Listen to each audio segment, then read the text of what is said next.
You're listening to the Rayne Badger on our MSG broadcast. Warning, this show contains explicit content, including strong language, violence, and content of a sexual nature, and is intended for mature audiences only and unsuitable for children. Listener discretion is advised. Enjoy the show.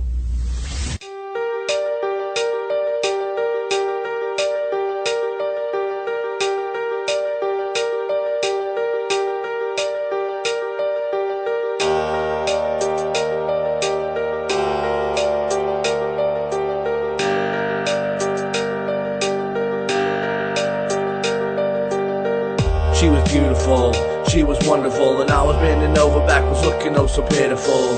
And I'm not spiritual, but it's a miracle that I even survived those days with things that were habitual. Put in every effort all the way until my last breath. I was so sure that we would be together till death. I was obsessed, I never addressed the fact my love was unrequited. It had me oh so upset. Put through all the pain but never once got any glory. From my wrist up to my shoulder scars, I tell the story. Not really Corey, I sat imploring for any sort of act of love that's more than compulsory. Torment and pain tortured my brain. My heart was put to trials normal people call insane. And for what?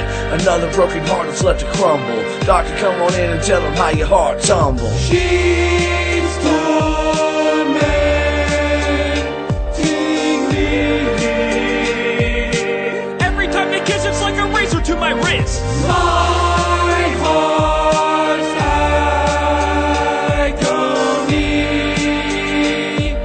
We'll never be together, I want to disappear forever. Sunset, moonrise, that has become a thing that I despise. Sitting on the hilltop all alone, everyone's chill me to the bone. All my lifetime, violence and violence to reprise. Sadness comes in just my size, and I have worn it like a tie. Like a noose, let me loose. No, she won't, so I'll float. Face down in a misty mode, draw my body into her throat. Obituary, mortuary, kinda scary or relieving. I'm so tired, I've been fired, burnt on fire, sick of bleeding. Watch her like pornography, not this one. She is special and I feel. I'm like in cartography, where is the sun? I'll let the stars dictate the needle. As it pierces my skin surface, indubitably I am questioning my purpose so tragically. Am I a piece of trash to be thrown away? Sun will never rise and I will never again see the light of day. She's tormenting me. Every time they kiss, it's like a razor to my wrist. My heart's agony. We'll never be together, I want to disappear forever. What is the answer? Cure for this cancer? I thought I had it figured out. Of love I was the master. I was mistaken, my love was taken, replaced with only emptiness. The ending left me shaken, shaken and stirred. My soul was disturbed, my heart felt like it had been kicked and stomped into the dirt. Perhaps the only way to escape this pain and strife was just to give in and take away my life. Should I take a razor blade, cut and bleed until I fade? Or maybe I should hang by the noose that I have made. Either way I'm done, I can't stand the moon and sun. My life has just begun, but I no longer see the fun. And I'm gone, into the lonely shadows will I go. Disappear forever, become one with the rain and snow. So if you hear my voice, it's just a whisper in the wind. For now that I am gone, I can't be hurt by love again. She's tormenting me. Every time they kiss, it's like a razor to my wrist. My heart's agony. We'll never be together, I want to disappear forever.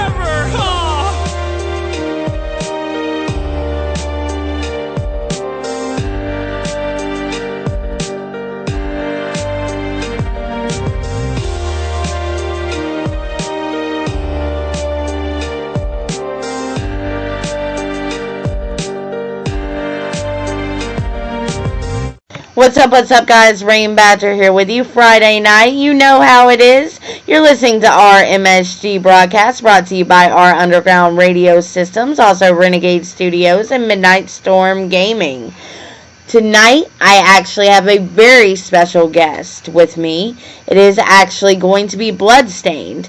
And right now, just because, Bludstaind is in the studio with me currently.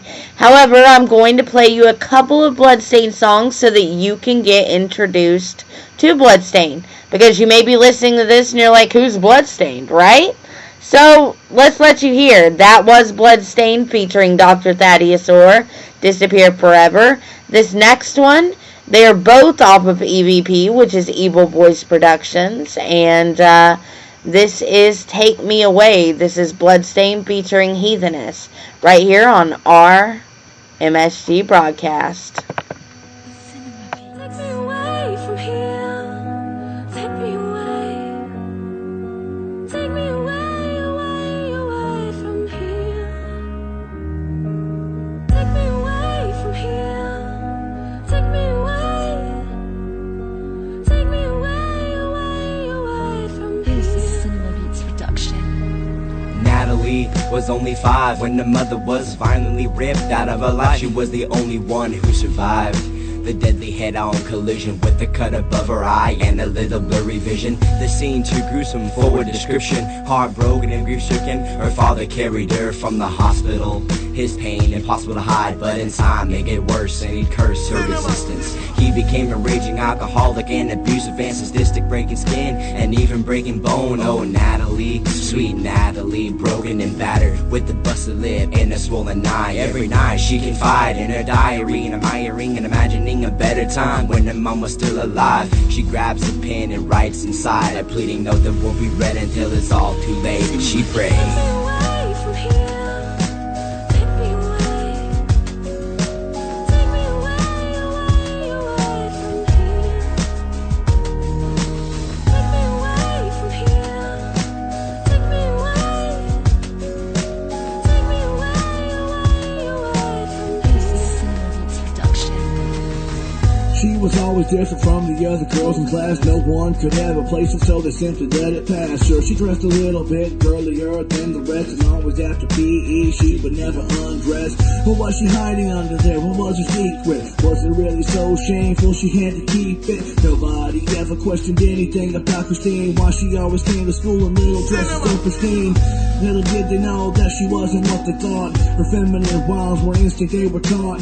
Mother always wanted to have a pretty little girl, but 15 years ago she brought a boy into the world.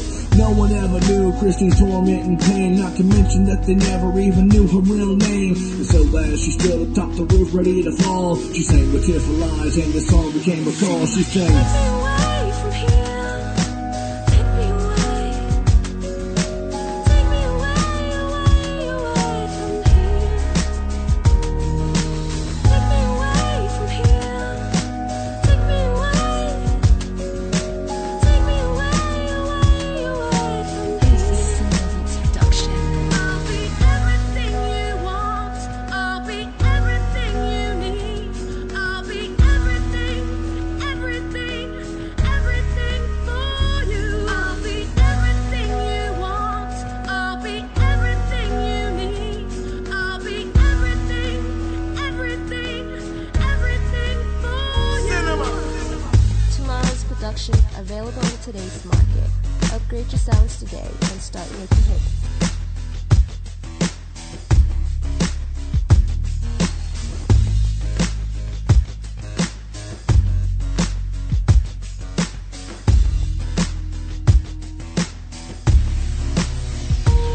Cinema Beats. Take me away from here. Take me away. Take me away, away, away from here. Take me away from here. Take me away. Take me away, away, away from here. This is Cinema Beats production. You're listening to The Rayne Badger on our MSG broadcast.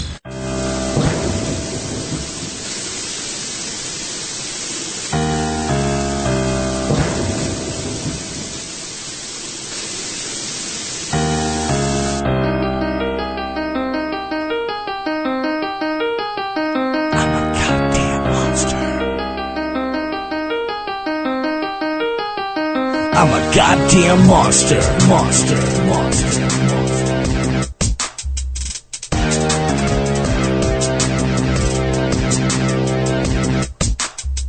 I'm a goddamn monster, monster, monster.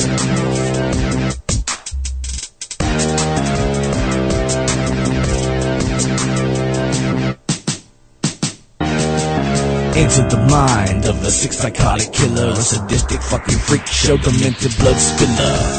I won't wait or hesitate when it comes to taking life. That's why you'll always find me lurking with my trusty butcher knife. I never claimed to be perfect, I damn sure ain't a saint. Jam my blade inside your skull, pop it open like a can of paint. Slice your brain wide open so I can see your deepest thoughts and drain the blood from in your veins as your flesh starts to rot. How many have I killed? Well, I say 20 is a few. Stick around a little longer and I'll make it 22. Watch me as I work my craft and make every incision, making every cut and slice with surgical precision. Peel the skin back from your face to make my latest mask. I do the process carefully, don't make it go too fast. Because you see, I love the screams escaping from your lungs until I finally rip out your tongue. I'm a goddamn monster, monster, monster.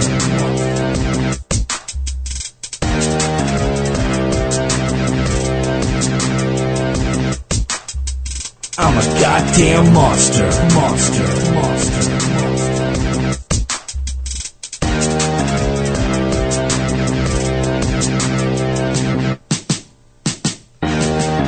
Take another look within, what is it that you see? The twisted evil urges lurking deep inside of me. I'ma take this corkscrew and yank out both his eyes, then take an axe to his kneecaps and cut him down to size. You might say I'm psychotic, yeah, you might say I'm insane, but I just wanna pick apart the pieces of your brain. I can't help it, I just love to see the blood and gore. I love to make it seem so bloody no one can ignore. Who will my next victim be? It's anybody's guess, but I can make a guarantee they'll make a bloody mess.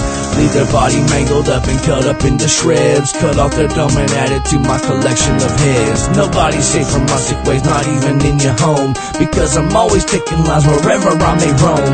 I make the horror show so sick, put your guts to the test. I said it, bloody murder's the best. I'm a goddamn monster, monster, monster.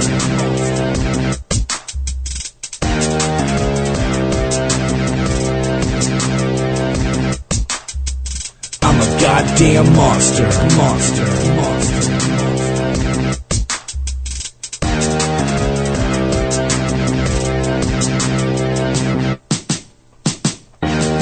What is the cause of my mind state? I honestly don't know. Some say a demon's in my mind and taking up control. The sickness doesn't stop, oh no, not even in my sleep. It's in my dreams where my designs of murder start to seep into my conscious thoughts, and then I make them come to life. Or should I say they come to death as I stab with my knife. I remember this one guy I stabbed 500 times. Another I laid open, slicing all of his vein lines. But my favorite way, I guess, is straight decapitation. There's something to be said about simplistic mutilation. My murder methods are so sick, I've turned them into art. Slice open my victim's chest and watch his beating heart. Cut his limbs off one by one and watch the blood just pour, escaping from his veins and making puddles on the floor. Death is my addiction and I gotta get my fix. I already told you I'm sick. I'm a goddamn monster, monster, monster.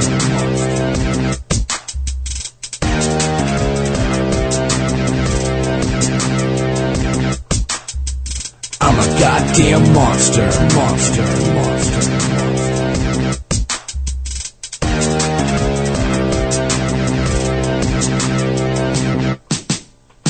I'm a goddamn monster, monster, monster.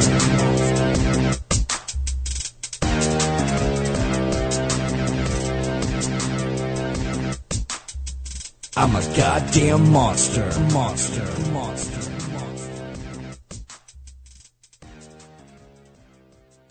What's up, guys? Rayne Badger here with you Friday night. You know what time it is. It's party night out there, guys. And I have a special guest. That was Bludstaind Monster. One of his smash hits off of his first album. Well, first official album. The Crimson Chronicles. Also, the Crimson Chronicles Volume 2 is up for pre-order right now. And we're going to talk a little bit about that. Bludstaind is in the studio right now. How are you doing, Bludstaind? Doing pretty damn good. How you doing, Badger? I am doing great. And anyway, so I guess I'm just going to get on in here. And also, I should mention, there will actually be an interactive portion of this show tonight. Later on, after we've talked a little while, there will be a call-in number for you, the fans, to actually speak with Bludstaind and ask your own questions. But it is not right now. So let's get the interview out of the way, and then you guys can call in. You can talk to Blood, and he's going to be ready for you. But let me, as I said, let you know, okay? So let's talk about this. Bludstaind, tell us about you. I mean, what would you tell somebody that has never listened to your music? What would you tell them about you? Tell them about me. I can go simple or complicated. The basic. Go ahead. We got time. Well, basically, it runs down to the whole thing is it's vampiric hip hop, and that's basically where it boils down. And it's not entirely just horrorcore. I mean, I do claim horrorcore as my genre, and I always will. But some of it actually will hit you in the feels, as was seen in that "Take Me Away" track that you played a few minutes ago with Heatheness. Shout out Heatheness, by the way. Anyway, it's so you you like to mix it up. Horrorcore is your main genre, but a subgenre would say that if there are things that are on your mind and on your heart, you put them out there. Exactly. If I got something that I'm feeling that I need to put out there and put into a specific perspective in a situation, I'll put it out there. I mean, I'm not afraid to show the feels, you know what I'm saying? So you're not afraid to step into other genres. Basically, even though you're horrorcore, you're not afraid to step into rap, hip-hop. Exactly. I mean, I can go pretty much anywhere is needed if I were to be on a feature as well, you know what I'm saying? I can go anywhere that it's needed when it comes to hip-hop, for sure. Alright, so actually, how long have you been doing music? I mean, where did you get your start in this? Oh, man. Music, in general, I've been doing music for pretty much my entire life. I started out, family was all into the whole church choir thing, and I know that's a big shock for a horrorcore artist to come from that kind of background. It's actually not, because, we talked to Lunatic Librarian 2 weeks ago, and he said the same thing. That's right. I almost forgot about that. But yeah, I started out, family was real big into the church choir and stuff like that, so I started there. I would, sing in whatever choirs, youth choirs, etc., etc. But on the side, I would start trying to put together, like, rock bands and stuff like that. And I'd had several over the years, but none of them really stuck. None of them really stuck around. I mean, I'd have, this band over here, we'd get a couple of unique songs together, and then it'd fall apart. And I'd get this band over here, they'd get a couple of unique songs together, and they'd fall apart. And then I'd get another band that just wanted to do nothing but covers. And nothing, not that there's anything wrong with covers. I enjoy covers a lot of times, but I want to be able to make original music. You wanted that originality. Exactly. And a lot of times with the bands, and it's no offense to anybody that might be listening out there if you're one of my former bandmates, I personally felt that nobody had that same drive that I had. I honestly felt that, and so I decided to dip off, and friends of mine noticed that my lyrics were a little bit rhythmic, somewhat hip-hop-ish, like, you should try this, and so I gave it a try, and the rest is history. Yeah, it became the love, and I know you were also in some actual rap groups. You were in Inkbled, and forgive me, what was the other name? The other one was Fanged and Forsworn. Those were two little duo groups. Sadly, they didn't quite make it to the end result and have a full EP from either one dropped, but it was a lot of fun during the time that it was going on, so. And also, you and Heatheness from EVP, you two do a lot of songs together. You're not a rap group, but you two are brothers on the same label, and the two of you are very, I guess you would say, very in tune with each other, and I think that's about as far as it needs to go. You don't need a rap group, but, hey, he grabs Heatheness, he grabs Johnny Wild, he grabs Lunatic Librarian and Dr. Thaddeus Orr, and people like that, and there's a connection there, I believe. Oh, absolutely. I mean, everybody that I've worked with, I've had some form of a connection with or another. I mean, a lot of like the previous album, there were a lot of features that I didn't really know them that well personally, but over time grew to understand them more as time went on. But with this new album, though, every single one of the features I handpicked. I handpicked, and I spoke with them, and I got a connection with them before I even talked about doing a song together. And it worked, obviously. It really did. It really, really did. So, I mean, when we're talking about, the fact that you actually got into music, I mean, what pulled you to music? What was the passion with music that made you feel like this was your career choice? Because I know you are doing it as a career choice. Bludstaind is a full-time artist, so tell us about that. Yeah, I am. I mean, it's full-time. This is the passion. This is the dream, and I aim to make the dream 100% reality, and it's well on its way there. It's a hard industry to get into, no doubt, but I feel like I've at least made some sort of a foothold for myself at the very least. Yeah, I believe so. And, Bludstaind has been in this genre, and, he has worked with a great deal of artists at this point. So, I gotta put you on the spot. I mean, you've worked with so many of these artists. Who is your favorite artist that you have worked with, and why? Oh, that is a tough question. Honestly, I've worked with so many, but there's one in particular that stands out. He's actually on both albums, and that is my buddy Tommy Necro, the Solemnum, out of Houston, Texas, and I think actually he recently moved to New Mexico, but he and wherever you are, Tommy. Yeah, Tommy, I mean, Tommy, honestly, from the get-go, he first approached me for a verse on a song, and Tommy Necro's getting up there as far as known as well. Oh yeah, he's definitely got some notoriety. I have had an interview with Tommy Necro. He is a humble, just wonderful guy. Oh, absolutely. Yeah, he started out. He first approached me for a verse on a song of his, and called "Violent and Angry," and I had not really, honestly, at that point, I had not heard hardly any of his stuff, and I didn't really know him that well. But I liked where he was going with that, so I gave it a shot, and then I was like, you know what, I like the way this guy works. I like his style, I like his mindset, his method of doing things. I want to work with him on my own stuff. And so, I got him on a song called Taking Back What's Mine on Crimson Chronicles Volume 1, and that just turned out absolutely fantastic. Thank you so much for that one, Tommy.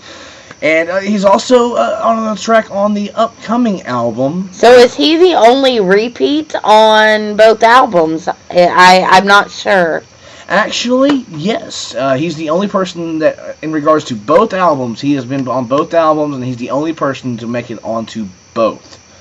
So shout out to Tommy Necro. We definitely need to get you in here for an interview soon with this Badger, because Tommy Necro is making moves out there in the underground for sure. We're definitely proud of him and much respect. So moving on, is there ever, and has there ever been an artist that you just haven't clicked with when you've tried to work with them?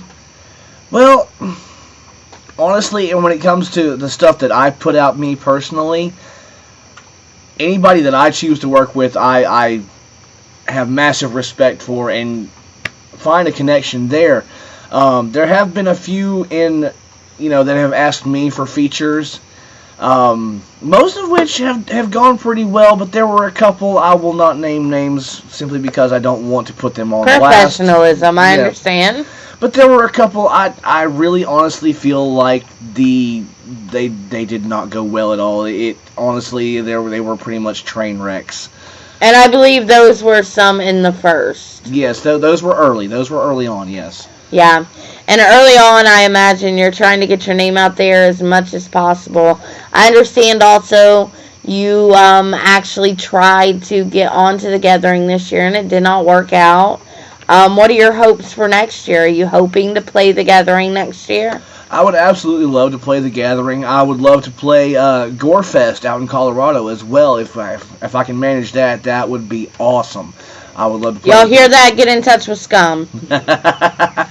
All right. But yeah, I would love to play Gorefest, love to play the Gathering. I mean, any of these underground music festivals that go on. Strictly for the Wicked, I would love to have a spot on there. That would be dope as all hell. I mean, because you've got to figure that's a crowd of people that probably haven't heard me but they're into the same kind of stuff that I do, so I think I have a chance to make a lot of new fans in those areas. Okay, so you've done a great many shows now, and a lot in the local area. I am hearing word, a little birdie is buzzing in my ear, that there is going to be a lot of things going down in November. So why don't you tell us about what is going on in November? Oh, I would absolutely love to tell you about that. It was just confirmed today, and we are just now able to announce it to you, so we're very excited. I am the tour manager. The Rayne Badger is the tour manager, and tell us about it, Bludstaind. Coming up in November is the Southern Discomfort Tour. That's going to be myself, Johnny Wild, and Heatheness.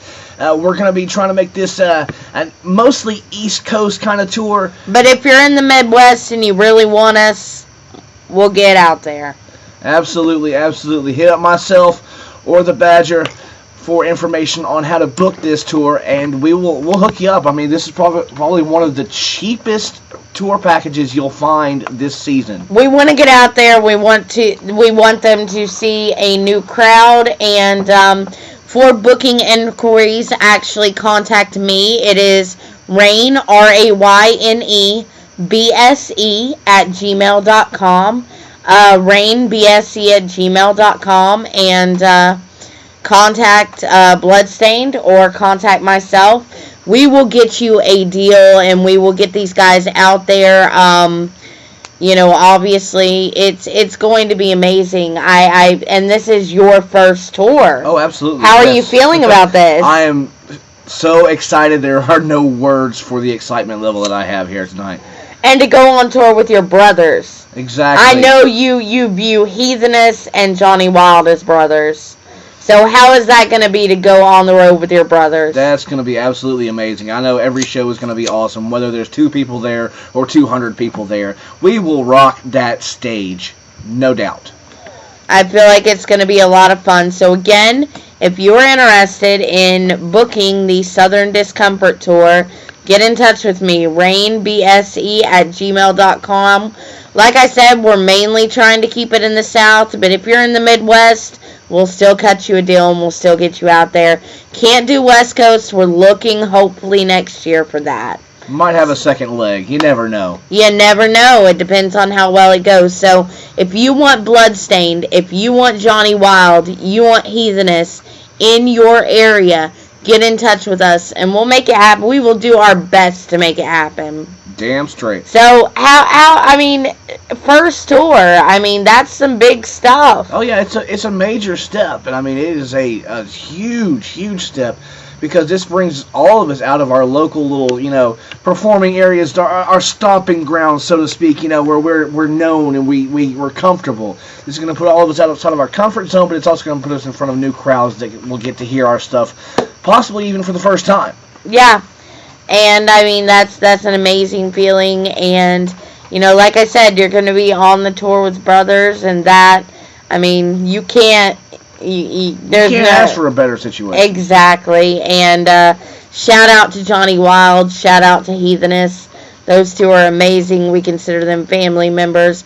Also, from what I understand, Mac Hatchett will be jumping on a couple of dates. Absolutely. As long as he is able to make it out. And Mac Hatchett, we love you like family, bro. So it is what it is. So back to you, Bludstaind. Back to me, because I'm a self-righteous asshole. It's your interview. Hey. All right, so back to Bludstaind. Bludstaind. Tell me your influences, musical influences. What got you into this genre? Are your musical influences all over the place? Were there a couple people that inspired you along the way? Tell me about it. Well, in general, I take my influences from a lot of different places, but in regards to the hip-hop and horrorcore genre, the first artists and groups that I heard were those on Psychopathic, the ICP. Well, that's common. That's very common. Those were the first ones I heard. They were my introduction to horrorcore. And you are a juggalo, yes. Yes, indeed. Whoop whoop and all that. That is the first time I've heard him whoop whoop in ages, guys. Yeah, it's not very common to hear me whoop, but you got it right there. It's Old school Juggalo, you have been down since? Well, actually, here's the surprising part. I've only been down since 2007. And I've only been down since 2010. But we hold that old school Juggalo mentality. That old school mentality, because honestly, nothing against the newer ones that don't have the old school mentality, but there's a certain, what's the word I'm looking for? Respect. There's a respect level that's held between the old schoolers, and it's not really something you find anywhere else. Yeah, it's a family. It's exactly a family, and that's exactly why the Juggalo family has come to be called a family. Yes. Okay, so other influences besides psychopathic, as you started to get deeper in this genre, how did it lead? The deeper I went into the genre, I started finding more influences like Low Key, Scum, Dark Half is another big influence. Honestly, I'm just going to come out and say the entire LSP roster is nothing but a team of geniuses. L's up, amazing L's business. up all the fucking way. You never hear anyone say anything bad about LSBM, but that's because, quite frankly, there is nothing bad to say about LSP. There's nothing not bad at all. If someone is, and I was actually talking with Lunatic Librarian again about this. If someone is saying something nasty about LSP, you start to question them as a person, because nobody says anything about LSP. I mean, Scum is a genius. Scum, you got Smalls One, you got Dark Half, you've got Leprechauns producing there. You've got Fiasco Andretti. You've got, I know I'm missing someone. Insane Poetry. Insane Poetry. I actually did an interview with Insane Poetry about 2 years ago. Amazing guy. I'll have to get him back on my show. He had me cracking up. He's a cool ass dude. He's a laugh riot. When you get him on phone or in person, he is a laugh riot. So you have major respect for LSP. Oh, absolutely. Tons and tons and tons of respect for LSP. And, also, other musical influences. You said they came from all over. I mean, are there bands? I mean, obviously you said you were influenced by rock. Yes, oh, absolutely. I tended to go towards the new metal kind of scene, stuff like Disturbed and Linkin Park, things of that era. There was a lot of my influence there. I got much love for the classics, but that's where my influence as far as how I wanted to sound came from. Now, I have to have him tell you a story. Tell us, he had a very, very... Oh, of course, Heathenist just texted me. And you know what he said? He said, you forgot Liquid Assassin on LSP. Shout out Liquid Assassin. Major deal. Thank you, Heathenist, for reminding us. And Liquid Assassin, I mean, there's just... let's see, Mission 16. Static. Dizzle. Hex-rated. Let's see. Diabolic. Diabolic Monster. Oh, and when you take Diabolic and Smalls One, you got Dead Days. So we have a lot of, I believe I have a lot of, and I believe Bludstaind has a lot of respect for Lyrical Snuff Productions. So I would love to have any of you from Lyrical Snuff Productions on my show. Absolutely.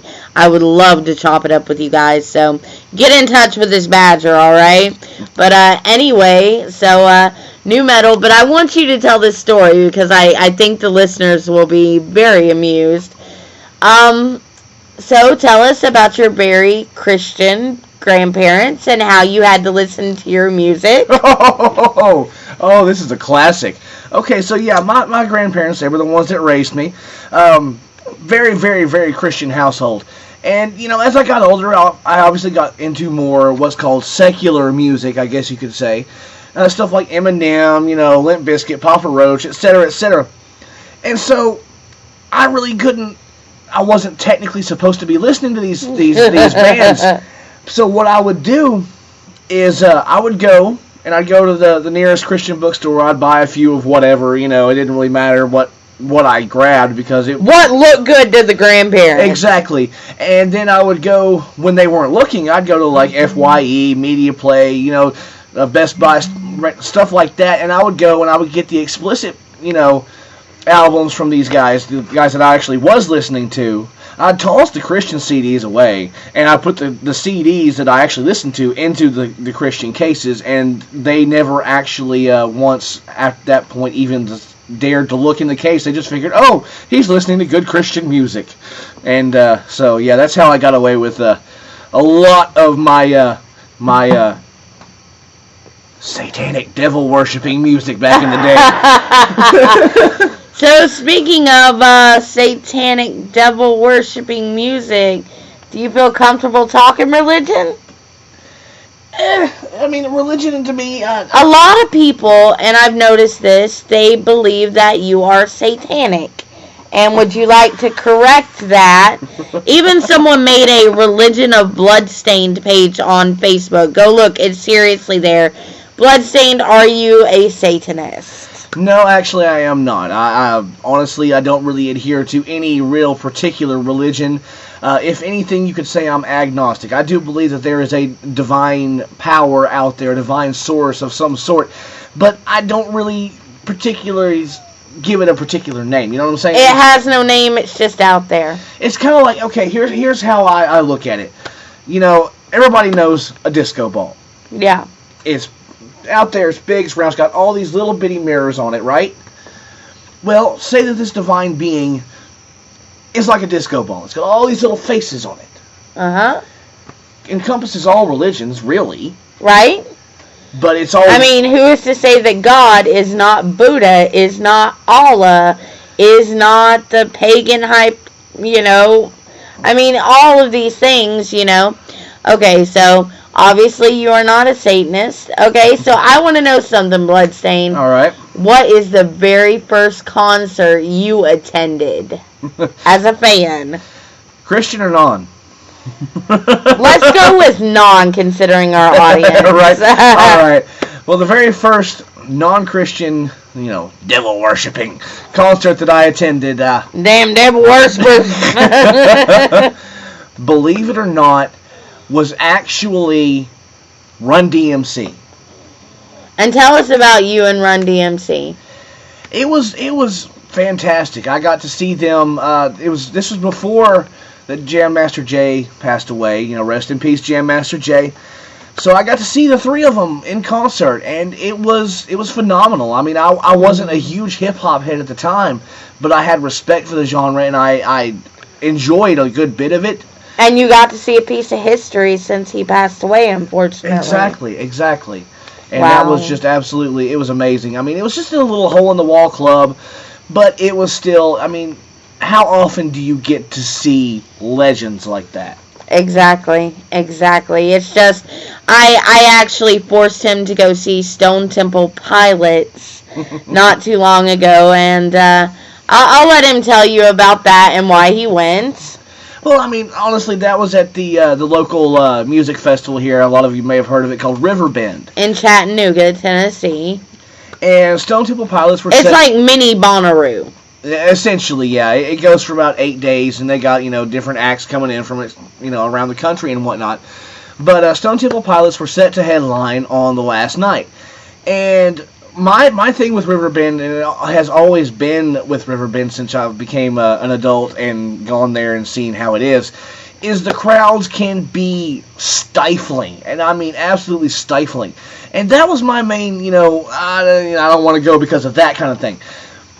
I love Stone Temple Pilots. I'm not a huge fan, but I'm a fan. Mm-hmm. And so, she's like, well, come on, let's go. And I was like, all right. Because you don't want to miss it because you don't know if you'll see him again. Exactly.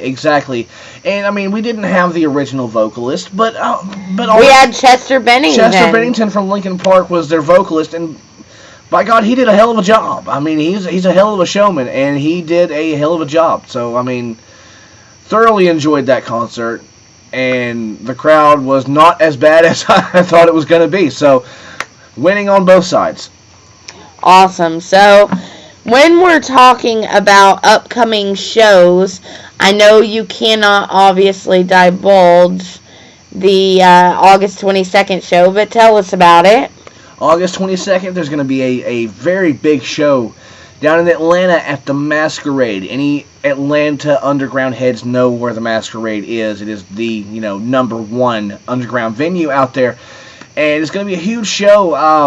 I can't divulge the headliner, but I can say that the library art will be in full. And we're going to talk about the library art really soon. The library art will be out in high, from what I understand, Dr. Thaddeus Orr and Puppet Box will also be there. From what I understand, Choco will be there. And we are actually bringing Heatheness out from Texas. Yes, yes. And from what I understand, Matt Hatchett is also in talks of coming back down from New York. So you are definitely not going to want to miss this. We cannot announce who it is yet, as per the boss man. And as soon as he gives us clearance, I promise. But, yeah. It's going to be a hell of a show. Like I said, library art will be out there in full force. So you do not want to miss this. It's a rare opportunity to see all of us at one time. I mean, and, okay, we're going to talk about the library art, and we're going to talk about EVP. Okay, EVP, Evil Voice Productions. Yes. Which is made up of yourself and Heatheness. Tell us a little bit about how that came about. Well, EVP was born of a situation. Those who have followed my career for a few years know about Bludstaind Entertainment, BSE, and how it dissolved after a while. It became a bit of a. Also, let's go ahead and throw out rest in peace KZK. Yes, rest in peace KZK. Much love. One of the original members, and unfortunately he passed away. And rest in peace KZK. You always have a spot at BSC, always, it is what it is. But continue. But after a while, BSC became a bit of a, something that was too big for its own britches, I guess would be the best way to put it, and so it dissolved. And, I was reluctant for a while to form up another label. I just felt like going, independent for a while. But then, myself, Rayne here, and Heatheness were all talking, and we decided, you know what, let's give it a go. Let's go for another, let's make a label out of this. And so we sat and we thought about it. We tried to come up with a name, and I thought, well, what about Evil Voice Productions, EVP? That gives it in that little horrorcore edge there, sort of, in a way. But at the same time... But Heatheness, at the same time, is not entirely horrorcore. So exactly. We wanted to make it fair for all. Exactly. And, I mean, Evil Voice Productions, it sounds sinister, but at the same time, talking about a voice. Well, a voice can be from anywhere. Yeah, exactly. And, I mean, what were your thoughts coming into it? I mean, I had, actually, at that point in time, I had just introduced Bludstaind and Heatheness to each other. It was an immediate draw, I believe. Oh, we clicked off the bat, for sure. We clicked, and it was totally cool. And when we decided to finally form EVP, I'll admit, I was a little bit wary. I was worried that it might go the way of BSE, and I hope to God it wouldn't. But right now, it's going strong, staying steady, and really having no problems. So. Also, speaking of next week, we're talking a lot about Heatheness. Next Friday night, guess who's going to be on here getting grilled by the Rayne Badger? Oh, Heatheness. Heatheness will be here next week, so we'll be talking to him about that as well, and about his viewpoints on things. And so, now let's get into the Library Arts LLC. All right. And let's talk about how that went down, and let's talk about Lunatic Librarian, Thaddeus Orr, Puppet Box. Let's talk about, and Choco, who came from Loose Cannon Entertainment. Let's talk about how you guys all came together. Well, the library art is the more or less the brainchild of lunatic librarian, a.k.a. Dr. Thaddeus Orr, etc., etc. We had him on 2 weeks ago, so you guys probably know exactly who we're talking about. So, it's his child. It's his design. And he designed the library art essentially to become an umbrella for several other, what he calls imprints, or actual labels in the underground. He's got Loose Cannon Entertainment with Choco. They just a couple days before EVP signed on, they managed to come to a good agreement there. But they've got Loose Cannon Entertainment, which caters more to the gangster rap kind of side of things. Then you've got the Heretic Historians Foundation, which houses, Lunatic Librarian, Dr. Thaddeus Orr, Puppet Vox.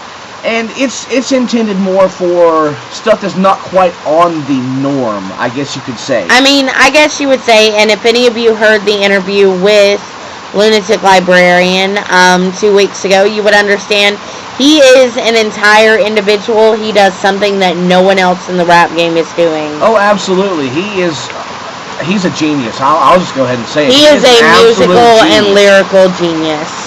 And so there's that. And then third and final is EVP, Evil Voice Productions, which caters more towards the hip-hop horrorcore side of things. Again, this is not entirely horrorcore, but he does kind of fit on that fringe, I guess you could say. Heathenist fits with us. Heathenist is our brother, and he fits. And he fits with us entirely. I was just saying that it kind of fits in the fringe. He's not entirely horrorcore, but he fits in with us just fine, so it's all good. Exactly. So, now we're going to get to some interesting things that I want to ask you that I ask everybody. All right. Bludstaind, where do you hope to be in 5 to 10 years? Honestly, I aim to make this career, this situation I've got going with the music here, I want to be able to make it pay for itself. Because, I mean, anybody... And that's the goal, that's the dream, right? That is the dream. And I hope that within 5 to 10 years I can achieve that. Everybody who's got anything to do with the industry knows that it's expensive. It can be expensive. And it's cutthroat. And it is very, very cutthroat. I mean, people will just outright diss you for simply other than the fact that you got more buzz than they do. Yeah. I mean, I've experienced it, there's been, 3 disses put out on me now?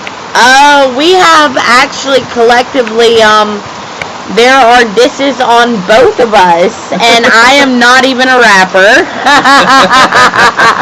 But actually, one of the people that put out the disses, we're cool now, we're fine, and it's actually kind of funny, but if you want to go hear our disses, go hear it. Bludstaind and Rayne got smattered all over the pavement, but it was what it was, and it was a time, and, disses are an unfortunate casualty of this business, and you know what, though? Disses make a buzz get bigger. This is true. Because everybody wants to hear, hey, who are they dissing? Yeah. And at that point, they're just adding free promotion to your name, you know what I'm saying? You don't have to even respond, and you get your own buzz up. It's the greatest thing about this is, Alright, so, talking about the library art once more, I believe, you would have a couple things that you'd like to say to. I know that there are those at the library art right now that are listening. What would you like to say to these guys? Well, to my entire family there at the library art, for one, thank you for being who you are. That's the biggest thing right there, because if it wasn't for these guys, being who they are and doing what they do, I probably would not have a spot in this little umbrella jaunt situation, Yeah. And you guys are all friends. Oh, absolutely. Abso-fucking-lutely. Yeah. But, to Lunatic Librarian, I especially want to thank for having the vision to actually bring me on board. Seeing enough in you. Seeing enough in me. I mean, he and I have done shows together over the past couple of years, and we've been good friends, but I didn't realize that he was actually scoping me out for a sign, but I'm grateful. Grateful, so definitely. Grateful. Also, I should interject, and the TLA Library Arts Cipher. Please tell us about that. Ooh, the Cipher. I can't drop it yet. I have heard it. It is amazing. It is fire. Every artist came extremely hard in their own way. But you tell us your thoughts about the Cipher. Oh, the Cipher is absolutely phenomenal. It's every single artist on the Library Arts roster. Myself, Heathenist, Lunatic Librarian, Dr. Thaddeus Orr, Choco. Puppet Vox does the hook on it.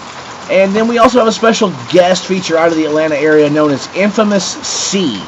And the Cipher itself is I believe I can at least say this much. It's a remix to a popular song of Lunatic Librarians. I won't say which one, because I want y'all to find out when the Cipher does drop. And there will be a video for it, and that is in the making. So be on the lookout for that in the near future. Definitely. And guys, if you haven't noticed, it is raining a little bit here, so you can hear the rain a little bit in the background. Audio should still be fine, but anyway. Okay, so the Crimson Chronicles Volume 2. Tell us when it releases, and just tell us about the album in general. The Crimson Chronicles Volume 2. This is actually something that's more or less like 18 months in the making. I started working on it as soon as Crimson Chronicles 1 was released. And now, I mean, like I said, it's 18 months in the making. I've put a lot of time, energy, and effort into this. It drops July 31st, and it's got some absolutely killer features on it. It's got Dr. Thaddeus Orr, which you heard earlier. It's got Heathenist. It's got Tommy Necro, as I mentioned before. Johnny Wild. Who else has it got? Playboy the Beast, another good artist on there. Necro G, from Grim Reality to Entertainment out there in California. Shout out Necro G. It's also got my buddy Spitz on there. And I'll get more. Spitz! He came out of retirement. He came out of retirement to drop a verse for me. And I am so grateful that he did. Because it completed what is probably one of the dopest tracks on the album. And honestly, in my opinion, my personal opinion, and I know I'm biased because this is my album, but in my personal opinion, this album is chock full of bangers. There is not a weak song to be had. Okay, so when you look at that, and I mean, obviously every artist evolves. When you look at the Crimson Chronicles 1, and you look at the Crimson Chronicles 2, tell us about the differences. Oh, well, one major difference is production value. I really stepped up and figured out how to do this mixing and mastering thing to where everything sounds unified and coherent. That was a problem I had with the last album. One song in particular did not turn out too well. Those of you who have heard the album, as a result, through no fault of his own, I should add. Yeah. So after that experience, I decided to learn how to do all that on my own, rather than have to go outside the little circle here and have somebody else do it. I know we have a lot of local artists that are on Crimson Chronicles Volume 2. Is there a particular reason you put more local artists on it this time?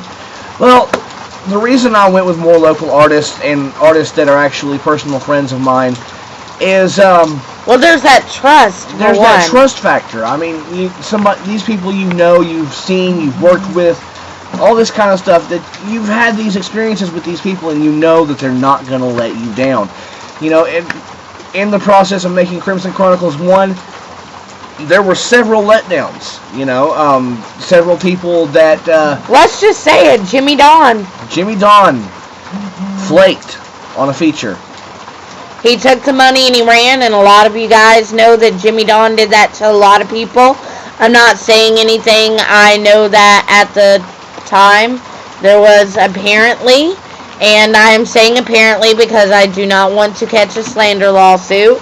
Apparently, from what I have heard from others, is that there unfortunately was a substance abuse problem with Jimmy Don, and therefore, honestly, I can say that we forgive him. And for the most part, I mean, We wouldn't do business with him, but we forgive him. Because, let's face it, shit happens, guys. Shit does happen, and it's an unfortunate side effect of the business. It is cutthroat, and a lot of times things like this can fall through the cracks, and I'm not sure what fell through the cracks where, whatever, but what happened, and it is what it is. And the album came out regardless. Exactly. So, the Crimson Chronicles Volume 2, okay? Yes. Getting on to that, is there a favorite track you have on this album? Honestly, I really don't think I could pick a favorite. They're your babies, right? They're all mine. They're all stuff that I've worked extremely hard on. And, you know, I'm sure there's people out there that have heard the little 24-hour previews of various songs that I put out. And I'm sure they've got a favorite. You know? Oh, but you know what, guys? We're going to play several of those songs right here in a minute. We're actually going to kick one off. And we're going to play several of these songs that are completely unheard in their entirety. And you guys are actually going to be the first people to hear them in their entirety. World premiere! World premiere! Because you know we got this. It's our MSG broadcast, brought to you by our underground radio systems, Renegade Studios, also Midnight Storm Gaming, and, you know, we have somebody calling in right now. It is not time for call-ins right now. Please do not call in right now. We're having the interview portion. I will tell you when it is time to call in, okay? Thank you very much for understanding. Anyway, the song that we are about to premiere right now, and also before that, I also want to talk to you about the fact that Monster was your smash hit off the Crimson Chronicles 1. Oh, absolutely. It was everybody's favorite. And so what brought you to decide to do Monster 2? Well, so many people love Monster. It was just, it's amazing because everybody I talked to, there's like 90% of them said that Monster was their favorite off of the first album. And so... And Monster was, by the way, the last song you heard before we came in here and started talking. And so, I decided, you know what, it's such a big hit, I need to provide a follow-up. I need to, you know, this is Crimson Chronicles 2, that was on Crimson Chronicles 1. What would a Crimson Chronicles album be without a Monster on it? Right? And so, that's when I decided to do Monster 2. So, alright, so... this song we are about to debut, and we're debuting several tonight. This one is called Bodies in the Trunk, and it is featuring Tommy Necro. Tell us a little bit about it. Bodies in the Trunk. Actually, there's a funny story that goes along with this one, so I'm glad that we're opening up with it. It started out, I had this, and I had the hook and my verse ready to go, and so I was trying to find people to get on it. I was originally going to try to get Dead Days on it, but circumstances just didn't quite pan out on that. So I hit up some friends of mine, Tommy Necro, of course, shout out, and then my buddy Psychotic, shout out Psychotic, much love there. And so I said, guys, I need a couple of verses here. And so I stood on the track, and Tommy hit me back a couple days later, and he said, dude, this hook is identical to something that Insane Poetry is working on. And I had not heard this, I had not known about it or anything like that, but he's like, man... But to know that you were even on the level of Insane Poetry had to be flattering. It's extremely flattering, but I didn't want to...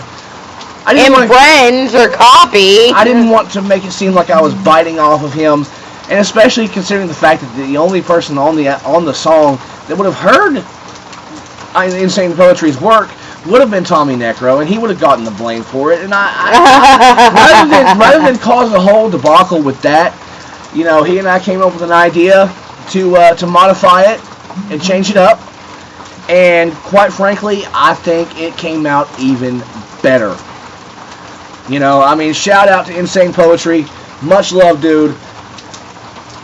I was not biting your stuff. I didn't even have an idea that you were doing that until Tommy told me.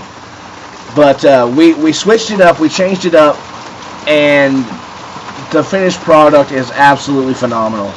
Alright, So with that said, this is the world premiere. Nobody has heard this outside of this house and outside of, obviously, management in TLA and the features. This is Bludstaind featuring Tommy Necro off the brand new album, The Crimson Chronicles Volume 2. This is Bodies in the Trunk.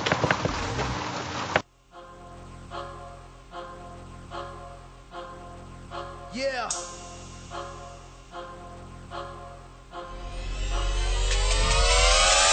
Beating up the block, knocking pictures off the wall. When the heroes rolling down and turning heads and dropping jaws. Stereo ain't on and you don't hear the bass at all. It's just the bodies in the trunk. There ain't no need to call the law. Beating up the block, knocking pictures off the wall. When the heroes rolling down and turning heads and dropping jaws. Stereo ain't on and you don't hear the bass at all. It's just the bodies in the trunk. There ain't no need to call the law. Tearing down your block with your body in the trunk, I'm dumping. Your wifey beside me, she's slumping from a bullet or something. I can't really tell, I can't even see. From the red and blue, they all encircling me. Bludstaind is psychotic, what a surprise. With Tommy Necro zombie creeping out from the right. Taking out the bacon, no worries tonight. Oakland for dinner with some fava beans and some wine. White cup full of syrup and the blood of my enemy. I'll be creeping through the streets with the homies all riding next to me. Psychotic Bludstaind in the red, bobbing heads like a Kennedy. Stereo the one that knocking body is the remedy, yeah. And it bumps like two subs and the funk smells like smoke from lighting the Kush nug. Shout out to IP for keeping it true cut. Swerving all in the road cause we straight up screwed up. Beating up the block, knocking pictures off the wall. When the heroes rolling down and turning heads and dropping jaws. Stereo ain't on and you don't hear the bass at all. It's just the bodies in the trunk, there ain't no need to call it out. Beating up the block, knocking pictures off the wall. When the heroes rolling down and turning heads and dropping jaws. Stereo ain't on and you don't hear the bass at all. It's just the bodies in the trunk, there ain't no need to call it out. Oh yeah, I got bodies in the trunk. I'm a billion for weeks, got it smelling like a skunk. Made a funk, just no way to call it large rhetorics. And just one rip, I guarantee you'll make your head spin. There ain't no mistaking, you can smell that shit for miles. And it ain't just in my car, I got corpses stacking piles in my house. All around, stack of heads is like a totem pole. I imagine they talk to me every time I smoke a bowl. No impulse control, obsessive, compulsive. My habits are frightening, sickening and repulsive. Far from perfect and a jealous saint I'll never be. At least that's what the voices in my head keep telling me. A full-blown sicko psycho with an appetite for human flesh and fresh blood. Where will I die tonight? Catch yourself lucky if I don't ask you for dinner. Cause otherwise I'll chop you for you and let you simmer. Beating up the block, knocking pictures off the wall. When the heroes rolling down and turning heads and dropping jaws. Stereo ain't on and you don't hear the bass at all. It's just the bodies in the trunk, there ain't no need to call it out. Beating up the block, knocking pictures off the wall. When the heroes rolling down and turning heads and dropping jaws. Stereo ain't on and you don't hear the bass at all. It's just the bodies in the trunk, there ain't no need to call it out. Bodies piled up in the back of my trunk, hacked up and cut into chunks. I really don't care, I don't give a fuck. My brain's psychotic, you know I'll cut you up. Blood and guts, bloodstained and crimson. My chronicles of murder is a madman's vision. I stack bodies with a perfect precision. Dissect them in sections with my incisions. Evil decisions, I'll leave you slaughtered. When they talk about murder, my name always gets brought up. Sick with the disease you haven't ever thought of. So much hatred, you can tell that there's no love. No love involved when you don't have a soul. Neither do my boys, Bludstaind or Tommy Necro. I'll take this knife and I'll jab it in your neck hole. Wrap you up and blast it, throw you in my trunk and go. Beating up the block, knocking pictures off the wall. When the heroes rolling down and turning heads and dropping jaws. Stereo ain't on and you don't hear the bass at all. It's just the bodies in the trunk, there ain't no need to call it out. Beating up the block, knocking pictures off the wall. When the heroes rolling down and turning heads and dropping jaws. Stereo ain't on and you don't hear the bass at all. It's just the bodies in the trunk, there ain't no need to call it out.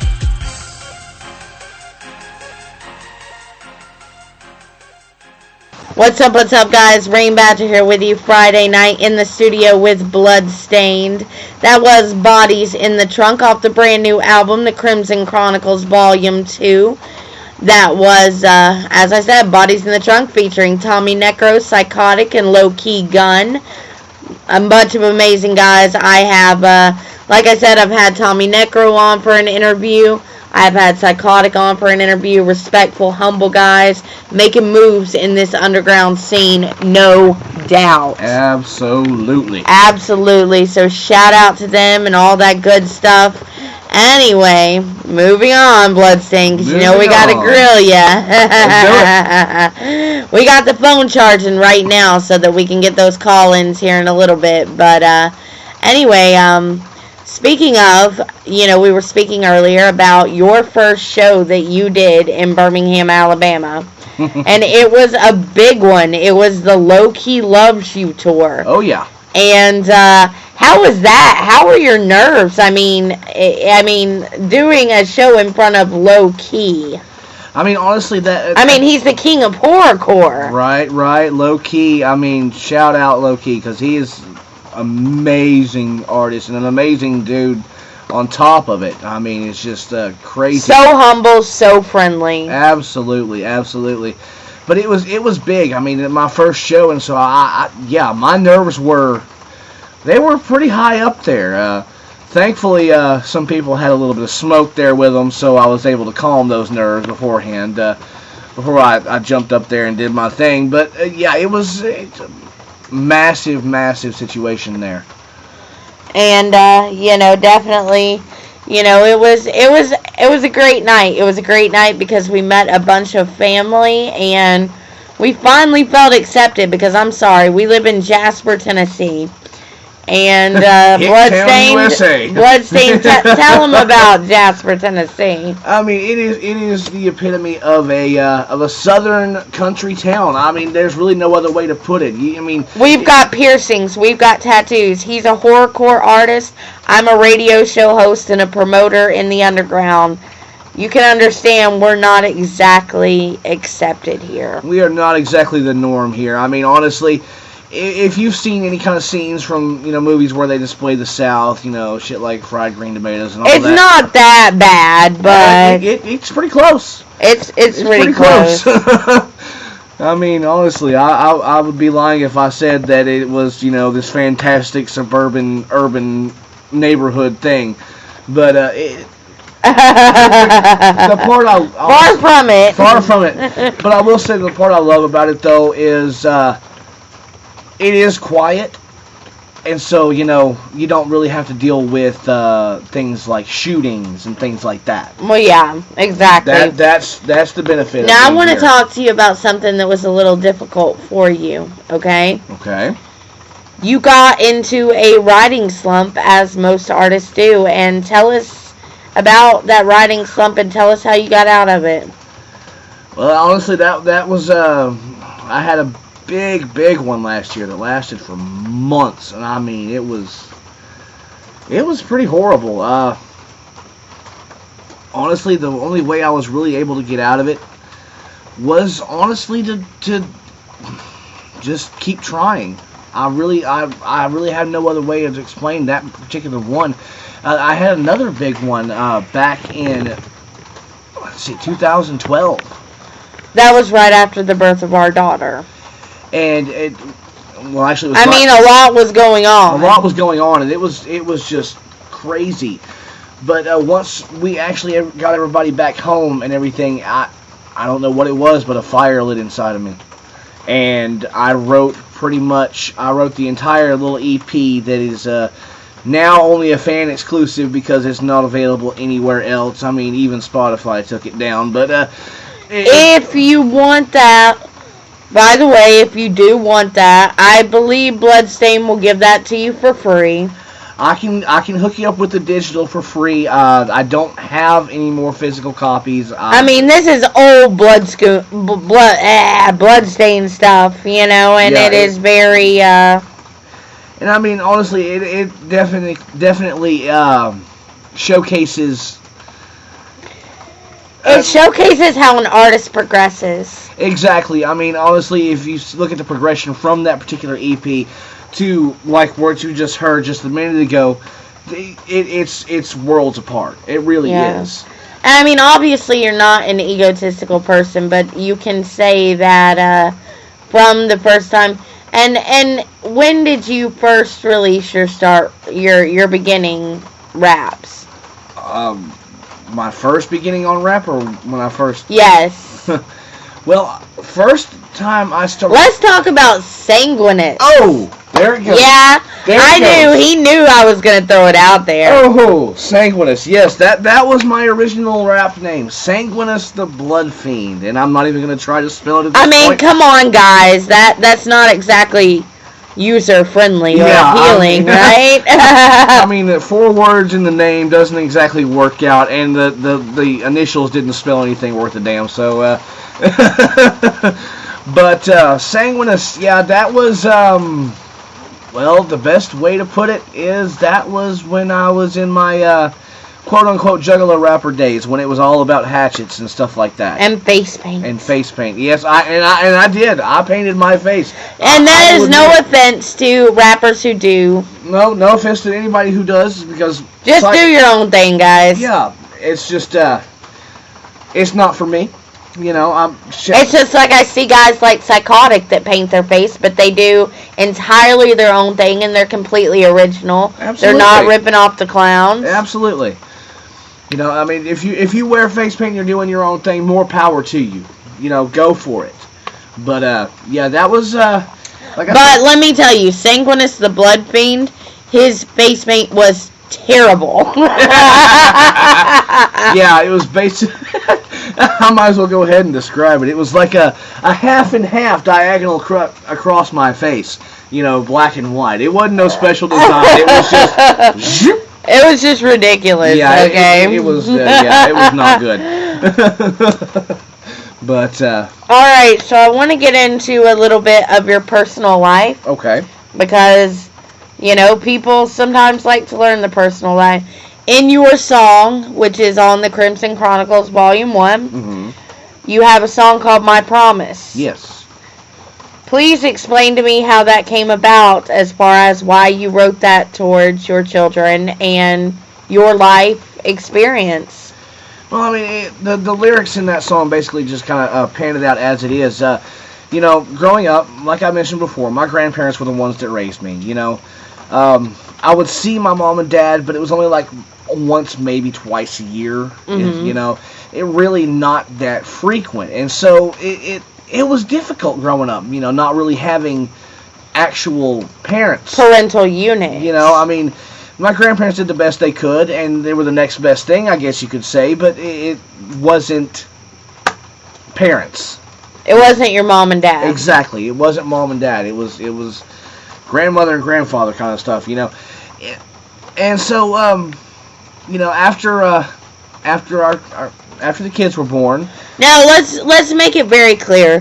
His mother is a wonderful grandmother. Oh, absolutely. While she may not have been the greatest mother in the past, she has come around to ensure that she has been here for our children. Oh, absolutely. But his father, I'll let him speak on that. Well, needless to say, you know, Mom came back around and we managed to cultivate a decent relationship and things like that. But Dad, honestly, I haven't seen him in, let's see, what is it, 5.5 years now, almost? And when you saw him? When I saw him, he looked like, and this is going to sound crazy as shit, but he sounded like a cracked out Goofy. Yeah. I mean, honestly, and you know, and you would walk to the store, and he could not even offer you a ride back. I understand. Exactly. I mean, it was disappointing, and you know, you just don't want to be that father. I don't want to be that father. After the kids were born, I said I'm not going to be like my dad. I'm going to be the best damn father that I can possibly be. You know, I'm not going to let my kids grow up in that situation, you know? Yeah. And you want a better life for them. Exactly. Which all people want a better life for their kids, but you want to be a father to them and with them in a way your father was not. never. He was never. He was never really a father. I mean, the times that I saw him, he acted more like a friend. Yeah, and in general, and I'm going to touch on this because a lot of people have asked me personally. I am the more outgoing one of the couple. That is how it is. Bludstaind puts himself out there on the stage. He is a friendly person, but we should mention that you were homeschooled and you didn't have a lot of... Explain that to them, please. Yeah, all through the school years. At first, it was private schools, you know, and the bullying. Yeah, and I got bullied a lot in elementary and middle school because of one thing or another, whether it be my weight or whatever have you. And so my grandparents decided to pull me out and put me in homeschool for high school. And so I didn't get your typical high school experiences, you know. You didn't get friends to go hang out with and invited places. And I mean, the closest thing I got, there was a couple of classes that were made available to homeschoolers, and I made a couple of friends there. Friends that didn't really last, unfortunately. But, you know, that was the next best thing that I had.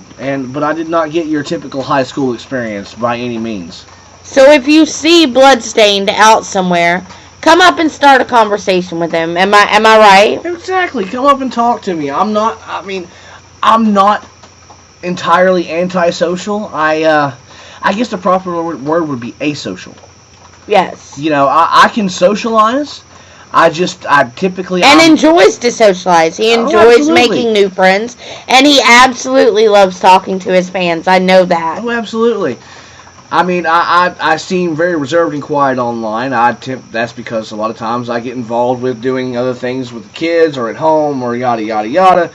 And I'll miss the message. And if I've missed your message in the past, I apologize for that.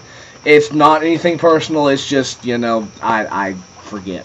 Yeah. I'm very forgetful. It is what it is.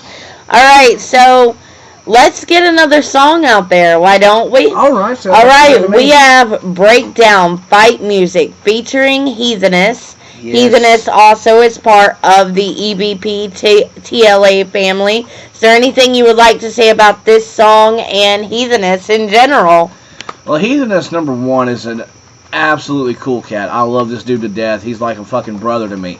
August 22nd, we're going to have him in his house, in our house, rather, and we are going to have an absolute blast, Heatheness. We love you. Oh, hell yeah. But, like I said, Heatheness, love him to death. This particular song, also... They clicked off the bat. I should say that. I introduced them, and it was a bromance. But this particular song, well, it's got a story to go along with it as well. This one, a lot of you who are, if you follow like epic rap battles of history, you may actually recognize the beat on this one. I was sitting here and I was writing my verse for it and everything, and I noticed that they had released a new video. They had started releasing videos again, and so I went and I looked. I turned off the beat, and so I went and I looked and I hit play, and first thought I had was, did I leave the beat back on? Did I turn the beat back on? What's going on here?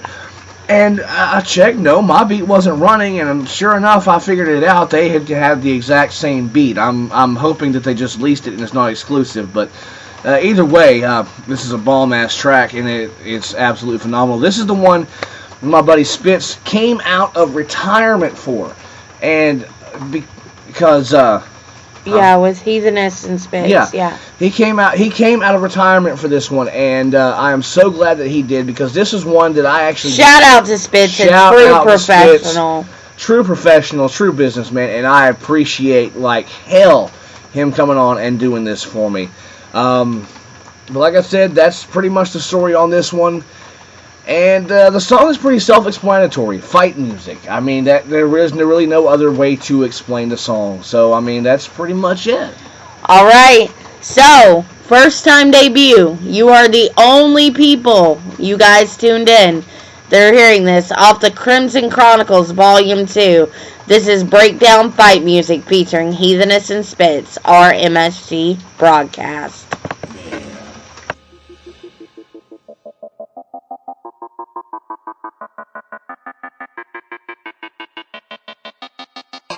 I don't do pop hits, I don't do radio.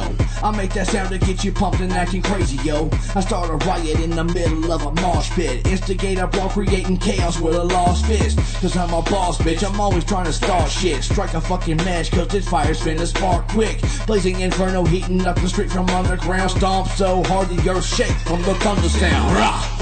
Just a push, just a shove, piss 'em off, get 'em angry, we ain't showing any love. Get 'em mad, get 'em heated, make 'em wanna swing a fist. Turn they face into the wall, break their teeth off in the bricks like this. There ain't really nothing to it, start a fight with anybody, yeah you know you wanna do it. This is fight music, put your goddamn fists up. This is fight music, put your goddamn fists up. Break, break, break, break, break, break, break down. Break, break, break, break, break, break. We're headed for a break, break, break, break, break, break. Breakdowns, swing your fucking fist and hit that bitch right in the face. Break, break, break, break, break, break, breakdown. Break, break, break, break, break, break. We're headed for a break, break, break, break, break, break, breakdown. This is fight music, gonna hit give them a taste. My eyes been twitching for about 3 days. Gonna lose my fucking cool in the worst damn way. There's not enough nicotine in a carton of cigarettes to calm my gas down once my brain gets going. Cause the room will start shaking and my heart will start racing. If you give me a minute, it's your throat I'll be squeezing. There's no logical reason as to why my inner heathen creeps into mental existence. But when happens it will only take an instant. Cock my fist rocks against your jaw, blasting body shots until you fall. But that's not all. Bloody busted knuckles clad against her face, pulling broken teeth out my fist. It's getting me super pissed. I can't explain my sudden outburst or why it's always random people that I hurt. But it happens more and more as the days go by, so I try to keep him in check. But just remember it's not my fault if he tries to wring your neck. Break, break, break, break, break, break, break down. Break, break, break, break, break, break. We're headed for a break, break, break, break, break, break. Breakdown, swing your fucking fist and hit that bitch right in the face. Break, break, break, break, break, break. Breakdown. Break, break, break, break, break, break. We're headed for a break, break, break, break, break, break. Breakdown, this is fight music, gonna hit give them a taste. Wish you thought I was dead, put a motherfucking bullet through your head and leave an OG stain in the red while I got them big balls headed to the mosh pit. I swing a fucking fist, leaving niggas with cracked ribs. I'm the man of steel, no Superman, call me the Terminator. Fuck a faggot, leave him in the dust with them haters. 6 feet under the ground, a nigga don't make a sound at the soundproof. Just like my booth in this bitch, I got the crowd and I'm steady moshing on it. Niggas wanna talk shit, I steady flossing on them. And I don't give a fucking shit about them, bossing on them. And crack the whip on these motherfuckers if they talking that shit, I'm about to mosh on them. I'm swinging everything I gotta, left and right to leave a motherfucker dead in the night. And you wanna fight with me?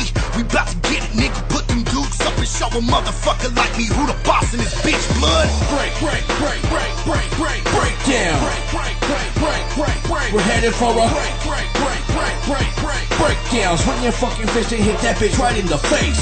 Break, break, break, break, break, break. Breakdown. Break, break, break, break, break, break. We're headed for a break, break, break, break, break, break. Breakdown, this is fight music, gonna hit give them a taste.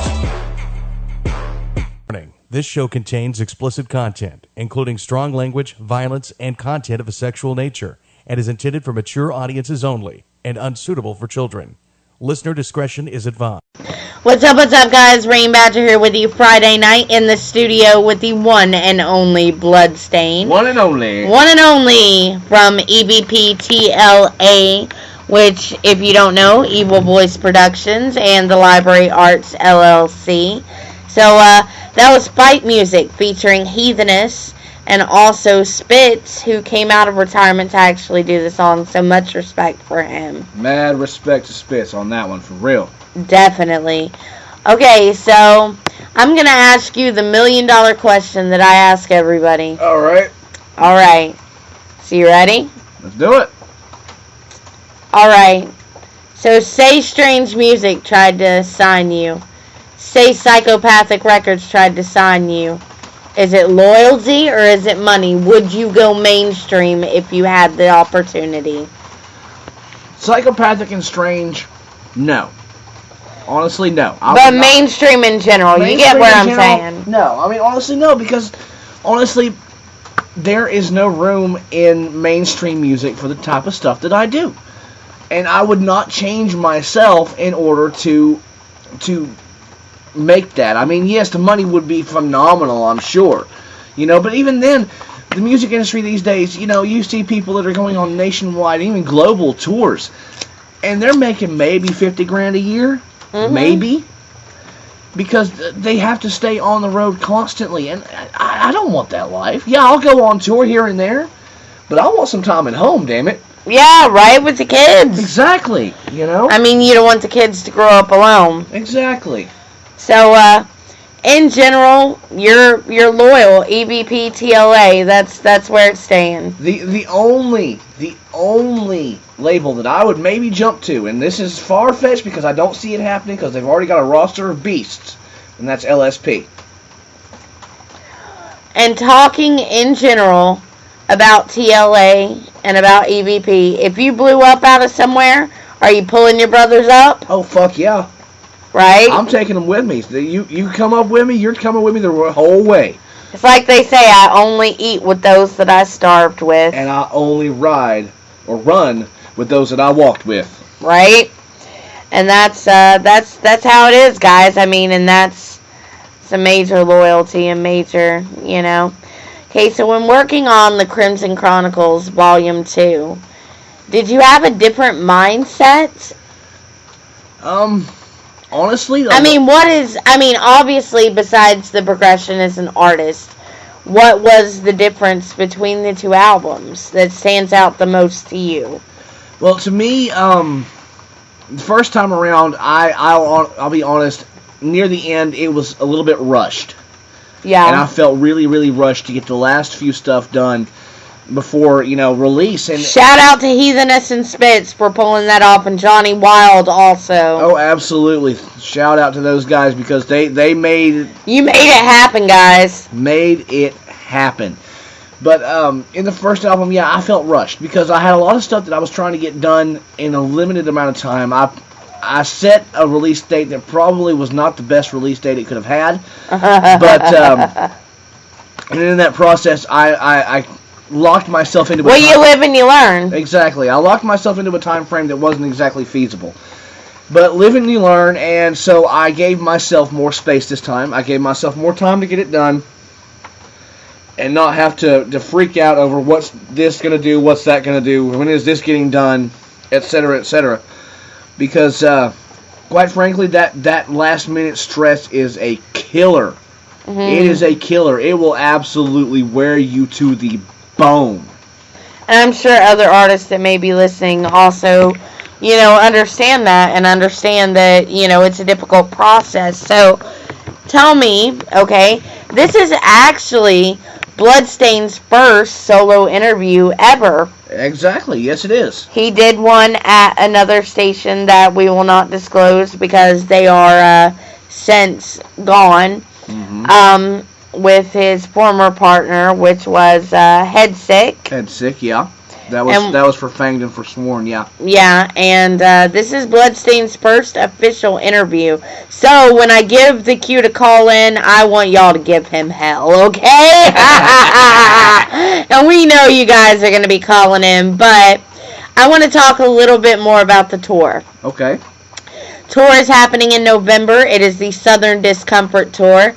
It will be yourself, it will be Johnny Wild, and it will be Heatheness. Yes. Bludstaind and Heatheness are both under EVP TLA.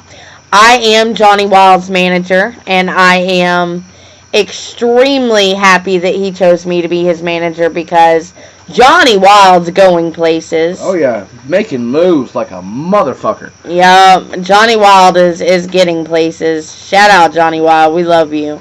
And maybe you can come over tomorrow and party the 4th with us. Maybe. I mean, we are a close-knit family. We are. Oh, absolutely. And I'm absolutely thrilled and honored that Johnny Wild chose me to be his manager. So, we're going to also, as I said, hopefully have Mac Hatchett on some of those dates. And Mac Hatchett is signed with New Blood Talent, which we are friendly with. We're friendly with pretty much everybody. I don't know a label we don't get along with. And, if that day was to come, that day is to come. But, As it stands right now, there are no beefs standing anywhere with EVP and anybody else, as far as my knowledge is. Or TLA, I don't believe. Yeah, or even TLA, for that matter. So, but we are a close-knit group. We're a close-knit family. Also, I wanted to make a point to shout out to Dark Rhino. Dark Rhino. Bludstaind, you take it away. Dark Rhino. Dark Rhino, brilliant man. Hell of a promoter, hell of a guy. And this dude, I honestly am speechless when it comes to a lot of the stuff he does. He is a great guy. And he promotes. He works his ass off to promote. Me and him are the promoters, and I'm telling you, I bust my ass, but he busts his ass harder. I swear he busts his ass twice as hard as any artist I know. Just on promotion. Just on promotion. He is dedicated. He is a dedicated man, and, you know, sometimes the promoters, they go unnoticed. So I think Bludstaind wants you to know, Dark Rhino. Your efforts are not going unnoticed, dude. You are an awesome motherfucker, and I love you. Exactly. No homo. No homo. Not that we mind homos. We do not. It's just, you know what I'm saying. Not me particularly. I mean, I'm not one.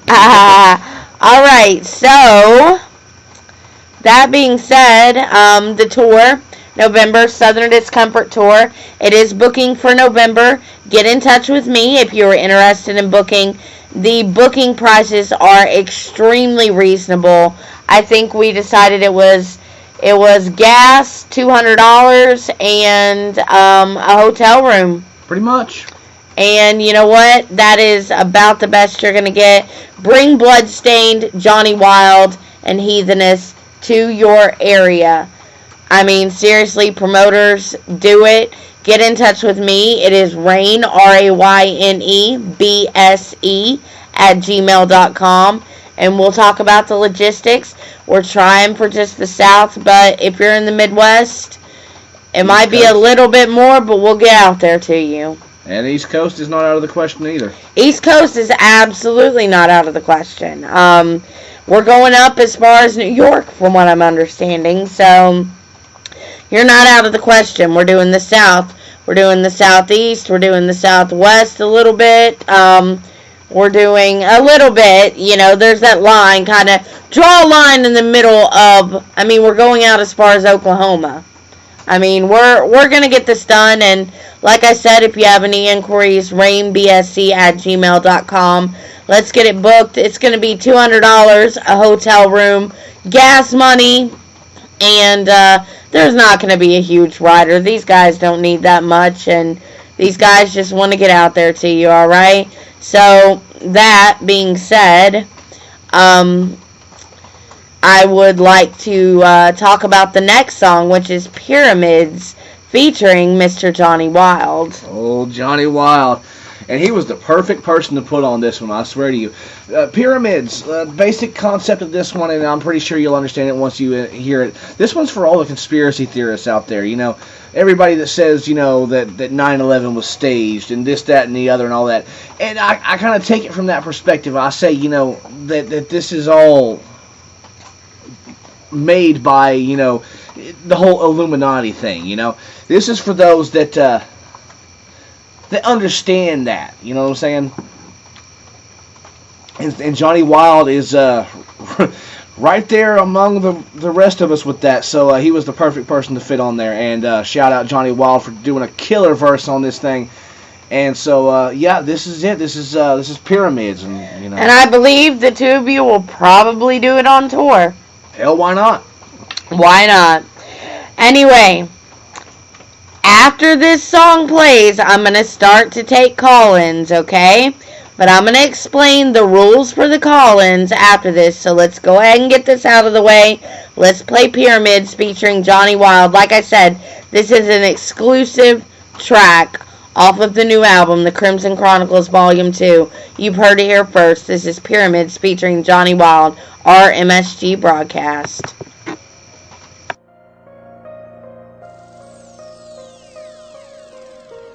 Paranoia running wild through my mind. All these these strange occurrences make me afraid to go outside. Chemical trails being dropped like crop dustings. There's no way of knowing what the hell they dusting. Terrorist groups from Al-Qaeda to Islamic State. Media portrays them as real when I really know they ain't. That's just more days than the damn moon landed. They think that it's all beyond my realm of understanding. But I know though, videos on slow-mo show that the footage was shot with a GoPro. Sacrificing people to make us think they evil. Give us the face to fear while they play out the sequel. All our brainwash us and make us think a certain way. Become the mindless soulless songs that they control so we delay.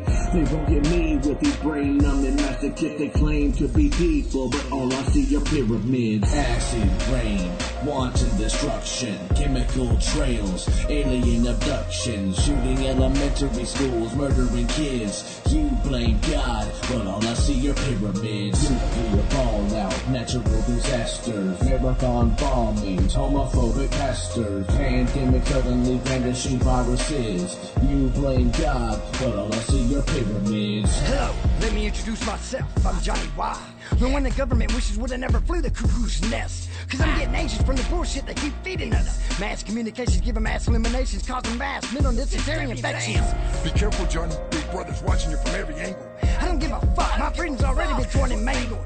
I'm walking the streets most nights, wondering how many cameras are up in the street lights. Black cops in the air, I'm ducking in the building. I ain't hiding and I ain't scared. I'm like a Boy Scout, I stay prepared.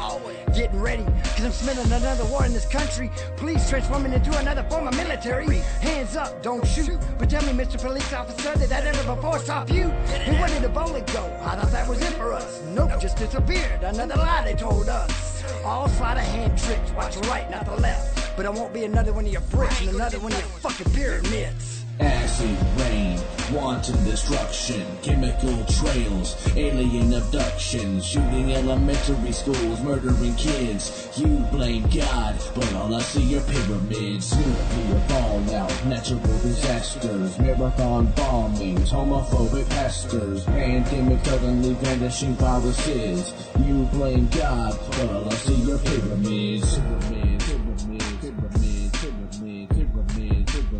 All I see are pyramids. All I see are pyramids. All I see are pyramids.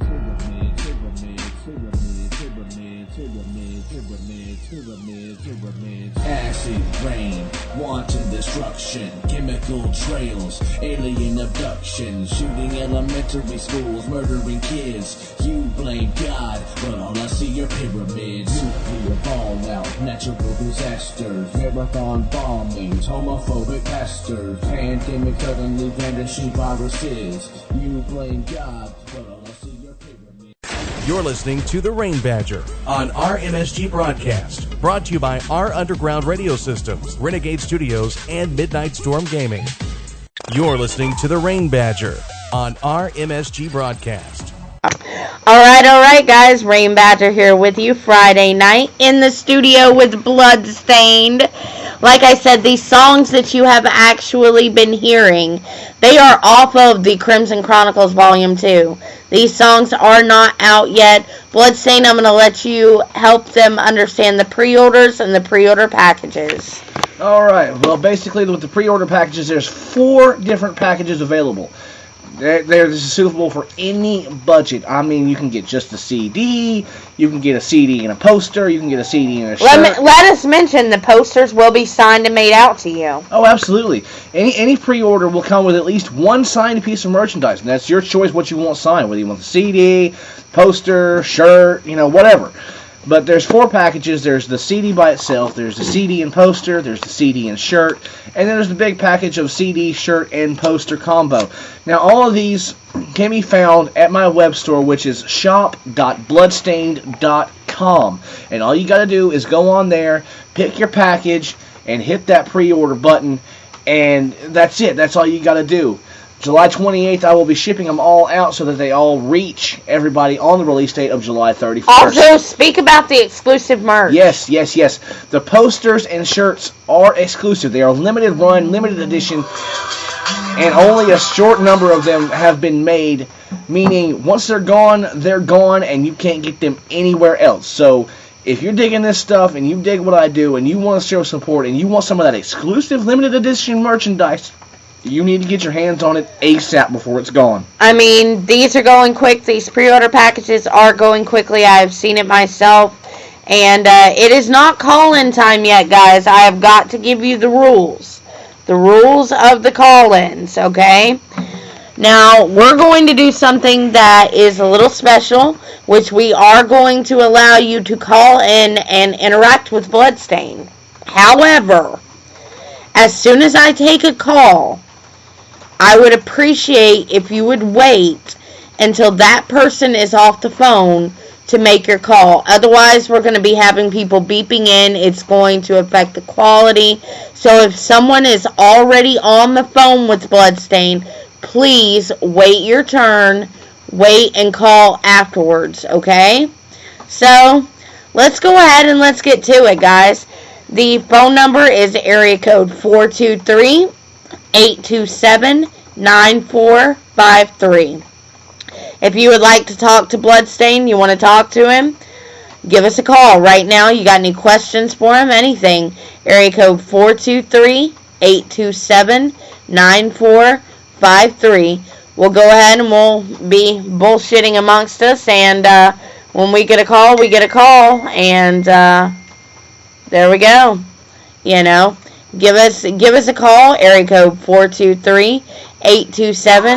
Oh, here we go. We already got our first call. Hang on. Let me get you on speaker, ma'am. What's up? Yo, I said I was gonna be calling. What's up, y'all? What's up? This is our boy Mac Hatchett, who actually traveled all the way down from Syracuse, sorry, I said it wrong, to do a show in Birmingham. He will also be with us on the August 22nd show in Atlanta. So, Mac, what you got to say to Bludstaind? Do what? I want to ask him how the fuck it felt to do his set in the alleyway. Bludstaind actually did his show in the alleyway as a result of the High Note not being an adequate venue. I never recommend anyone to go to the High Note in Birmingham, Alabama. They added a tip on my credit card, and I mean just a ridiculous amount of things, and it was not an appropriate situation. They kicked us out. Also, please, I'm reiterating, if someone is on the phone with us while we're doing call-ins, please wait until they are off the phone, because I'm getting someone beeping in right now. Please wait until the person on the phone gets off the phone to call. Take your turns, guys, please. Alright, so, what was that now, Mac, about the alley? I want to know how he felt like being Johnny Wild and doing it in the alleyway. How do you feel about being like Johnny Wild and doing it in the alleyway? The alleyway set was an absolute rush, and it honestly, it felt so much different from doing it on a stage, or even in a little area, like a little alcove that's off to the side of like the floor or whatnot.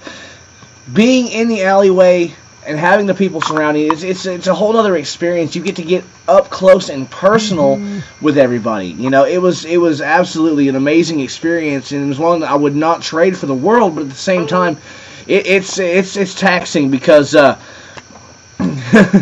you run out of breath quick, and if your vocal tracks aren't loud enough, you're not gonna be able to take them and catch your breath.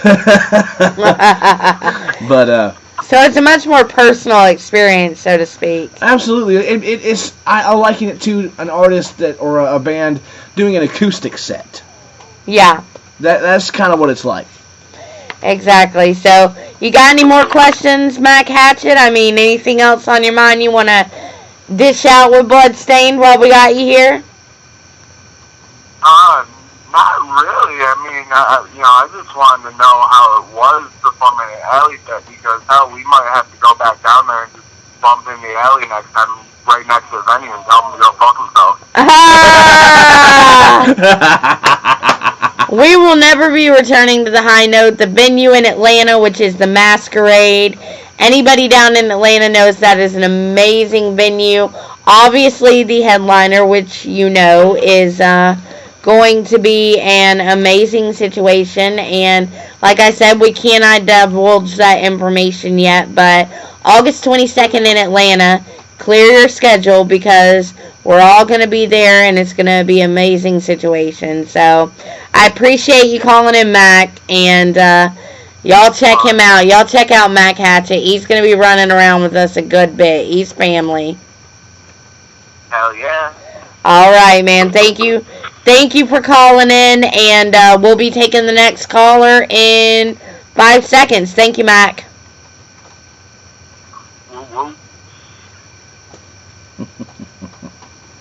All right. Next caller, you are welcome to call through. So, let's go next caller. Go ahead and give us a call. Area code 423-827-9453. Let's get you on the air with Bludstaind. Don't be shy now. Don't be shy. Don't be shy. Come on, give us a call. Area code 423-827-9453. Oh. And who else but Heatheness? What's up, Heatheness? Oh, you realize you're actually on the air singing this, right? Oh, yeah, I figured. Also, a reminder to someone, if someone is on the air, if someone is actually on the air with us on the phone, please do not call. Wait your turn. Wait till we say next caller because it is beeping in and it will cause audio issues. So, Heatheness, what do you got to say to Bludstaind or us in general or about the show, about the tour? What do you got to say, man? I actually have 2 questions, and I'm kind of enjoying the weekend so far, just a heads up. But something clicked into my head real quick about a completely ruined show I was part of last year around about this time. Bludstaind. Brother, what was by far the worst show you have ever performed at? Last week. Well, it's a tie, honestly, between that one and the one that was a couple months prior, where the sound guy literally, I think, was too stoned to do his fucking job, and there was dude, the speakers had 0 bass coming out of them, and it sounded like the damn tracks were playing on top of themselves. It was horrible. I walked off the fucking stage. I said, "Fuck this shit." I mean, honestly, the High Note is not... It's a low note. The High Note is a low note in Birmingham, Alabama. The sound guy literally told us last week that he did not care if we came back. He messed up everyone's sound. And they also provided themselves a tip on my credit card without authorization. And both bathrooms were out of order, which is some sort of a health code violation, I am sure. So, that was, yeah.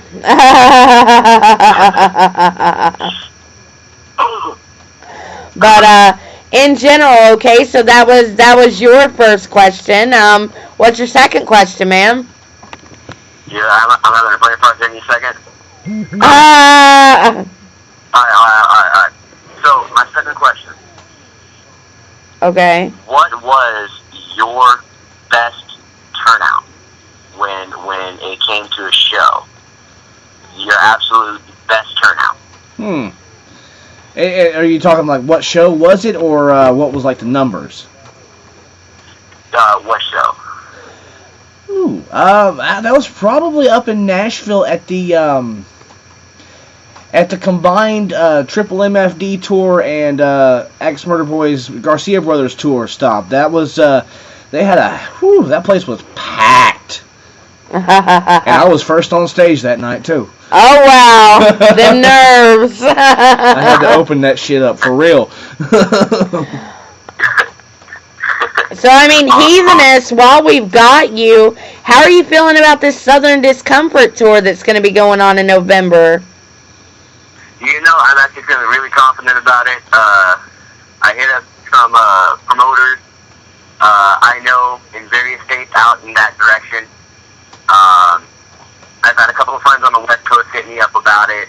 I had to tell them brokenheartedly that we're going to have to plan something else later on next year for a West Coast version of it. Yeah. But I'm really optimistic. I'm really excited. It is going to be the second time I'm actually going to be out of state doing music because we got the special show coming up in August. Yeah. You'll be here with us. Yes, and I'm excited about it. I lost my train of thought here. But I'm really excited. I'm really optimistic. I cannot wait to leave San Antonio. As much as I love it, I cannot wait to get out for a little while. So the Southern Discomfort Tour, you're just as psyched as everybody about it, right? Oh, man, I filled myself the bubble who got the okay for it. Awesome. Awesome. Well, thank you, man, for calling in. You got anything else you want to throw out there? Hey, yeah, I do actually. Hey, hurry up and send my CD. I'm getting impatient. Ah! I got you. He's got you. That is, I should remind everybody, we are talking to Heatheness, who is our brother at EBP and also at TLA, and he was also on that last featured song that you just heard. Yup. Breakdown. Fight music. But, I wanted to punch someone after reporting it. I know it's fire, and I know we can't say too much about the TLA Cypher, but I think you'll agree that the TLA Cypher is going to turn some heads. Oh, that Cypher was real fun to write. Even, you know, it was even more fun to record, and I cannot wait till Bossman gives the okay to release it. Exactly. And also, guys, Heatheness will be on here with me next Friday night. So me and Heatheness are going to go in depth. Are you scared? You know, nah, maybe a little bit. Nah, I'm good. Well, I appreciate you calling in, brother, and we will have a full in-depth interview with Heatheness this time next week. So you guys make sure you tune in. Heatheness will be here with me next week. Yeah, I'll see y'all there. All right, man. All right. Thank you for calling. Sure thing. All right. Love you, man. Bye. All right, guys. We are open for the next caller. The next caller that calls through, we are open for the next caller. Area code 423-827-9453. We are open for the next caller that would like to speak with Bludstaind, like to ask him a question, like to chop it up for a minute. I mean, I know you guys are fans, so, you know, if, you know, you want to chop it up, area code 423-827-9453. And we'll get you on. We're waiting on you. Yeah, like, should we play Twilight Zone music here? Twilight Zone music while we're waiting on everybody to get up the guts to call, right? Because more Jeopardy. Jeopardy. Do, do, do, do, do, do, do. Oh, here we go. Buck, what's up, man? How are you doing? I don't know. You know, I'm kind of. Well, it don't matter. It don't matter. Well, you gotta be good. It don't matter. You know why? Because I never get sick. I puke twice today. Oh no, I'm sorry to hear that, man. That sucks. Well, you are live. You are live on the air with us. And you are actually live on our MSG broadcast with us right now. And I guess, do you have any questions for Bludstaind? Do you want to say anything? What's up? Hey, no. Hey, Bludstaind. I just wanted to know if you had any, I personally know Dark Half. And you had mentioned him. And I just kind of wanted to know if, any influence on you as far as, the content of your music, because, most guys like me, if I want to say shit, I'm going to say shit, but what it is, you know what I mean? Exactly. So he's asking you, has Dark Half had an influence on you? He actually worked with Dark Half on the last album. Yeah, I actually worked with them on the previous album. I love them guys. They're great guys. They are great. I love them to death. Gino, Damien, they're some cool motherfuckers. But, yeah, actually, I was a fan of theirs before I actually got to work with them, and they did actually have a good bit of influence on some of the stuff that I've written in the past. So, yeah, actually they did. They did, and on the Crimson Chronicles Volume 1, there is actually a song, We All Float Down Here, which is Bludstaind featuring Dark Half. If you have not heard it, I'll have to get him to send it to you, because it's an amazing song, and I mean, of course Dark Half has an influence on us, on David, because Bludstaind, because, Dark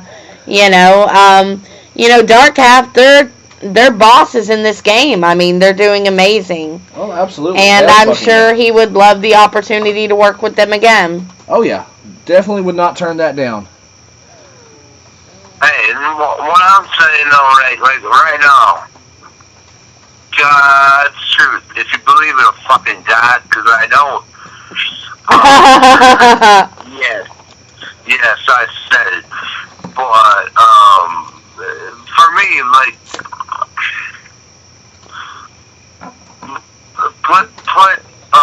put that in words. That's the best way. I mean, nobody, I always do, independent, and it's kind of weird, because, sorry, Rayne Badger, but you couldn't find, the dudes that just did a show up here. And yeah, they were supposed to be with ad-lib and shit, but whatever. It happens, man. No, serious. I'm not ripping at you. I'm just saying, what it is we try to maintain our level, and yeah, we ain't all looking for money and frills and Lambos and all that shit. Well, I should mention here, hang on a minute, Buck, let me stop you real quick. Buck is a major promoter up in the northern area. Tell us about the area you promote, and tell us what you do, Buck, because you're a very influential person in the underground. Oh, hey, I wouldn't say any of that. Well, I'm saying it. I'm saying you're a promoter and you do all this and you promote so many people. Tell us about your area. Tell us about the people in your area. Oh, no, up here, up in the 920, it's some bullshit. Straight up. Some bullshit. I mean, we got wee little rooms, and then we got big places that can hold 1,500 people. According to the owners. And then what we got? Nothing. Absolute shit. Yeah, there's nothing. There's absolutely nothing up here. Well, that sucks, man. But I mean, I understand you get over to Kenosha, don't you? Oh, I love Kenosha. Kenosha is one of my favorite places on God's green earth, as they say. Are you going to be able to attend the gathering this year, Buck?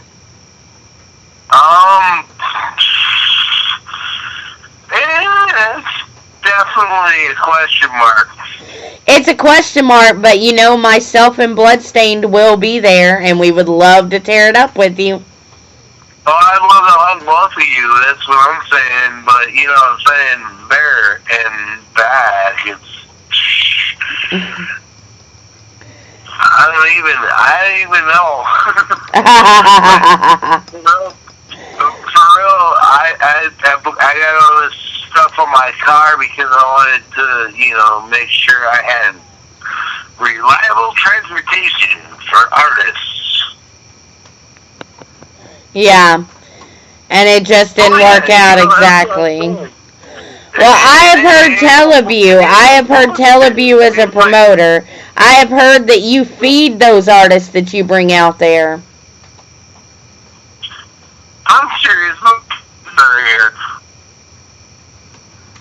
Do what now? I'm sorry, you cut out.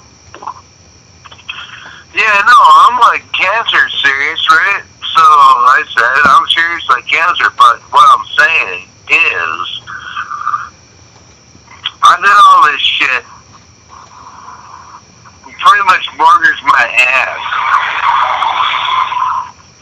Strictly for the fact that I want to be able to go to O'Hare or wherever and pick up my artists. Yeah. Yeah. And that's admirable. That fucking style, you know what I mean? Hey, well, you know, did you heard earlier that we are doing a show, the Southern Discomfort Tour? We'd love to get up there. I mean, if it's available to book, we'd love to get you up there. Well, wait, that sounds bad. I'm sorry. We'd love to get up there if you can find us a venue. Seriously, we'd love to get up there. Yeah, no, I mean, you know, you're talking earlier, well, but, you know, that's cool. Also, I mean... No, I'm really sorry, babe, but what I'm saying is, like, I can't promise shit right now. Well, nobody can promise anything. It's all in the future. Maybe we'll see you at the gathering and we'll get it figured out. Oh, I doubt that. At least you're honest, man. I hate the FBI. I will never. I'm sure they got my fingerprints somewhere, but that's kind of where I'm cutting them off. I feel you, man. No, seriously, I was on some big shit at one point, so yeah, no, there's absolutely no way I'm gonna attract attention to myself. You know, like, no, most people don't know this, but I do have a daughter. Yeah. And shit, she's like 20, so like, I don't know. She don't need it either. I mean, you know what I mean? Well, we need you in this underground scene. We need you. Oh, hell, I ain't going nowhere, baby. Well, awesome, man. I appreciate you. I appreciate you calling in. Is there anything else you'd like to ask Bludstaind, or anything else you'd like to say before we go? Because we got callers in line, or I wouldn't cut you off. But what? Yeah. No, like, play that shit. You know what I mean? Yeah. I know you're gonna get me some requests here after this interview.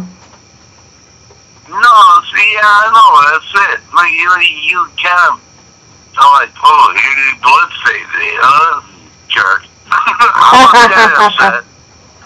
That's alright, though. That's good. No, like Kenosha, Wisconsin has, like, some really dope artists. Like, that's where Dark Half comes from. Yeah. And also, my homies, the Prophet 16. Alright, and a lot of people don't know that. I mean, like, strange music fans know about the Prophets. Yeah.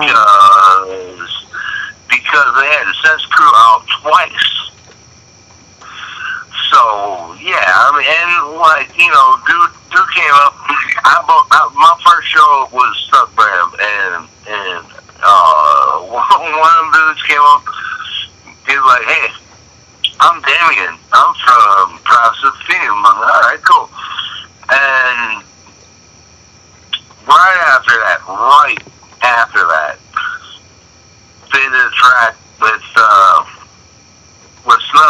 So, they don't lay about. Those guys do what they do. They work. Yeah, definitely so. I mean, much respect to Dark Half. Anyway, I love you. Oh, we love you too, Buck, and thank you so much for calling in. Like I said, we'll have to get you. Me and you will have to get on here for an interview and actually talk at length for a while. But I got callers in line, so I'm going to have to let you go. But text me your request, because after this interview's over, I'm going to get that dope shit on for you. Yeah, that's all good, baby. All right, sweetheart. You do what you do, sweetheart. All right, you be listening to me. I'll be getting those requests on for you. I keep listening. All right. Alright. All right, bye, man. Take care. Alright, guys, so we are open for phone calls again. The next person that calls, we will be open for your phone call. It is area code 423-827-9453. You have any questions for Bludstaind? Hell, you have a general statement? Anything. Let's get it done. Area code 423-827-9453.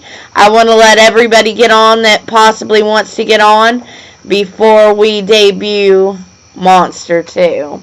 So, area code 423-827-9453. You got anything you want to say to Bludstaind? You're a fan, you want to chop it up with him? Go ahead and give us a call. Like I said, area code 423-827-9453. Let's do the Jeopardy music. Da-na-na-na-na-na-na. Da-na-na-na-na.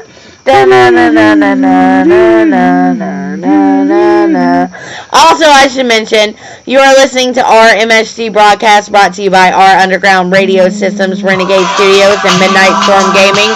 Oh, we got a call. What's up, what's up? Who is this? What up, DJ Wizard? DJ Wizard, what up, man? How you doing? What up?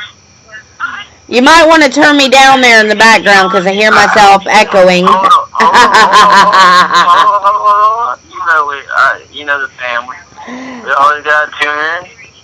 All right. So what do you want to say to Bludstaind tonight? You got any questions? You want to hash it up? What's going on out there? When y'all coming to Virginia?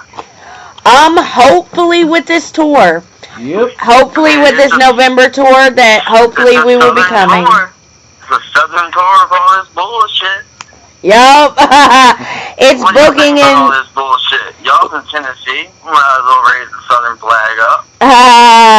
I mean, we got this tour booking in November. It is Bludstaind. It is Johnny Wild. It is Heathenist. Mac Hatchett will be joining us on some dates, and it's going to be an amazing tour. It's going to be an amazing experience, and hopefully we're going to cover this whole South, and they're not going to forget us.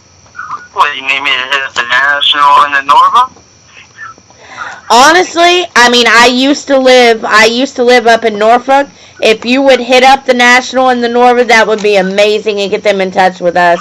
I mean, our booking rates are extremely affordable. I mean, it's going to be awesome. I only live like 2 minutes from the National, and they're the same owners as the Norva. Awesome, man. So if you get that done for us, we would definitely appreciate it. I can probably get y'all into the state park, too. They sell alcohol there, too. Hell yeah. If there's alcohol, it's fun, right? It's a campground. We're going to have a little festival. There we go, man. Well, I mean, you got anything you want to ask Bludstaind, specifically? Anything you've wondered? Yeah, man, I ain't heard from him or none. I don't know him really. I mean, I've been out of the airwaves for a while. I ain't been on this thing since MJF. I don't know if people know what that is. I mean, that was ancient years ago. Ancient years ago. Yeah, that was the last time I DJ'd. But fuck that. When y'all gonna do a song with me? When you gonna do a song with him? Hit him up. Hit me up, bro. Hit you up. I'm gonna have to get the information from Rayne then. Get the information from me and I will get you two partnered up. Yeah, gotta do that Southern shit. Yup, exactly. There's a song called Southern Comfort. Southern Comfort, since they're going on that Southern Discomfort tour. You know, they're trying to cause discomfort for everybody, you know, so we'll get us a song together called Southern Comfort. There we go. Yeah. Well, what are you getting into tonight, man? Potion mixing with my beer. Oh, there we go. There we go. Yeah, the wizard always got to have his potions out. There you go. There you go, man. Well, is there anything else you want to send out? Some shout-outs? Anything else you got for Bludstaind? Yeah, shout out to the whole staff, man. Hey, we got a family going here. This is our MSG broadcast. This is the next big thing, and this is going well. We got a family. It's a family at that. We brought all the old ones back. We got a tight crew going on. And we're going to do it. We got a whole game, and now it's a game in this time. It ain't Exactly. It ain't no game. We got our underground radio systems working at Renegade Studios, Midnight Storm Gaming. I mean, this is no game. We've got it going on. All the above. Yup. Exactly, man. Well, I appreciate you calling in. I definitely do. And, like I said, you know, look forward to hearing you on the airwaves. Oh, yeah, I'll be on Thursdays. Thursdays, you know what time? From 5 to 8 and probably even later. 5 to 8, even later. All right, so Thursdays, y'all tune in to DJ Wizard from 5 to 8. Our MSG broadcast. Let's get that love and support over to him too. Hell yeah, appreciate it. All right, man. Well, thank you so much for calling in. All right, no problem. Y'all take it easy tonight. All right, you too, man. Take it easy. Take it easy. All right, guys. So we're gonna have the phone line open for about another 5 minutes or so. If there are calls coming through, then we'll let it stay open a little bit longer before we debut this Monster 2, which is the most anticipated track on the Crimson Chronicles Volume 2. So, you know. Oh, we already got another call, so here we go. Hey, what's up? Who's this? Yes, hello. This is Special Agent Webster with the Federal Security Agency in Washington, D.C. I need a few moments of your time. Oh, really? Now, since the passage of the Patriot Act, our agency has been granted extraordinary powers in the pursuit of terrorists and other threats to national security. I'm sure you're aware of this. That includes the ability to monitor electronic and digital information exchanges, such as email and internet use. And unfortunately, Anonymous got your ass. Now, the reason for my call is that in the course of one of our investigations, I cannot obviously reveal any details of that investigation, but in that course, we had reason to monitor the internet usage at your address. You understand? I don't really care. Anon's got my back. I'll show that someone at your address is using the internet. This is one of these prank calls. I already know. Y'all prank calling me in Bludstaind. Shame on you. That are not legal under American law. Now, were you aware of this? Totally. Well, you'll get a chance to make a full statement later. Our agents will be entering your home shortly. They will be seizing your computer, any related media, and conducting a thorough search. I suggest strongly that you cooperate with them. Not gonna happen. Courtesy of FrankOwl.com. We got. Alright, whoever did that, you're a dick, but it was hilarious because you know how it's gonna go. Alright? So the phone line is open. We're keeping it open for a couple more minutes before we close out this interview.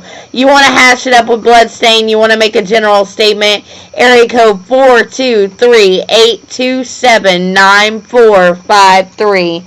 Again, that is area code 423-827-9453. Also, I would like to say, in lieu of that last call, we are totally in respect of Anonymous and what Anonymous does. You fight for peace. I want to send mass respect. Oh, we got another one. Here we go. FTFO, what's up, man? Not much. What's going on, guys? Not a lot. We're sitting here. We're hashing out this interview, and we're doing the most interactive experience we have done so far. So we got Bludstaind here, and how have you been doing, man? I'm doing alright. Chilling. Laying back, writing music. Alright. Hell, that's the way to go. So, I mean, do you have anything specific you would like to ask Bludstaind, or do you got anything just to hash out and talk about? Yeah, Bludstaind. So, why did you name your album what you named it, man? The why did I name it the Crimson Chronicles? Uh-huh.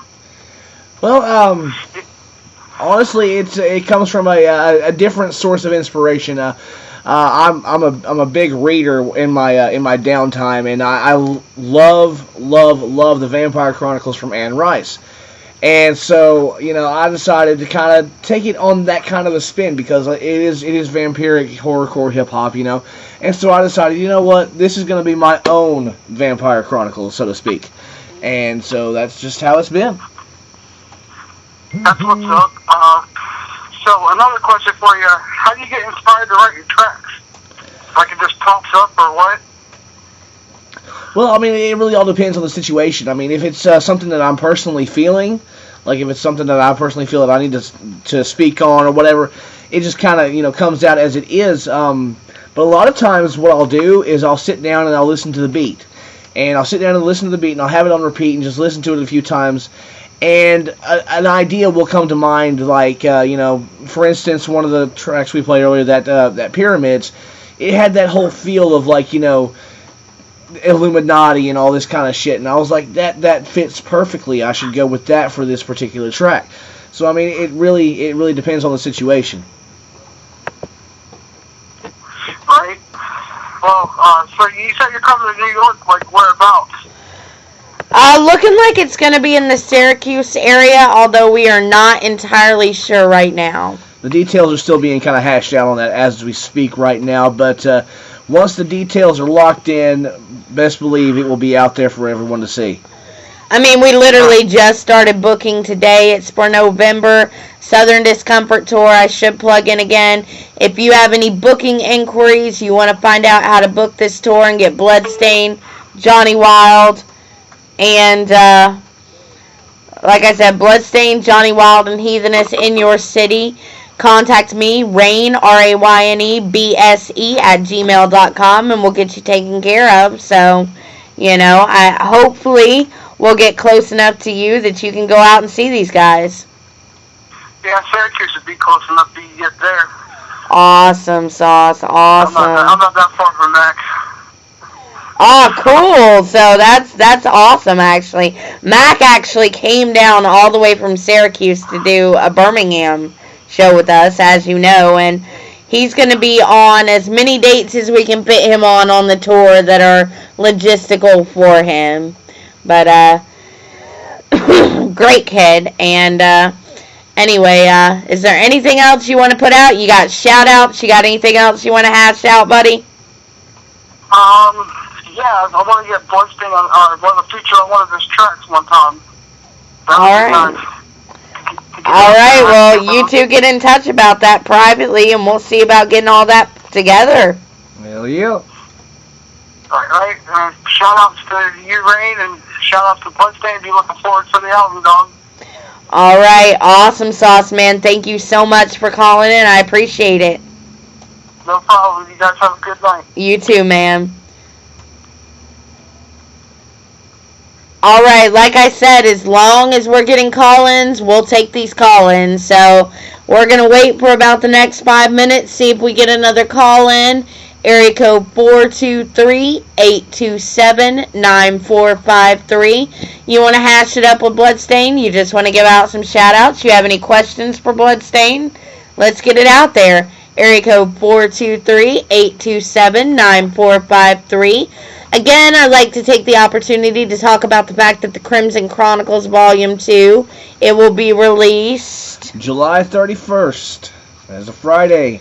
You can pre-order now at shop.bludstaind.com. Also, we should mention to you, if you're just hearing it tonight, Bludstaind is spelled Bludstaind. So it's not blood like, blood off, if you cut yourself. That's the only, it's blood, Bludstaind. So, shop.bludstaind.com for those pre-order packages. Got some dope exclusive merchandise that you cannot get unless you get the pre-orders. A shirt, a poster, the CD, stickers. We've got the whole 9 yards on that. So, you guys need to check that out. You guys also need to check out the Library Art, LLC. You guys also need to check out Evil Voice Productions. You need to check out Heathenist. You need to check out Johnny Wild. You need to check out Mac Hatchet. You need to check out all these people. You need to check out Choco. Choco is a little different than us in his musical style, but I assure you he's dope.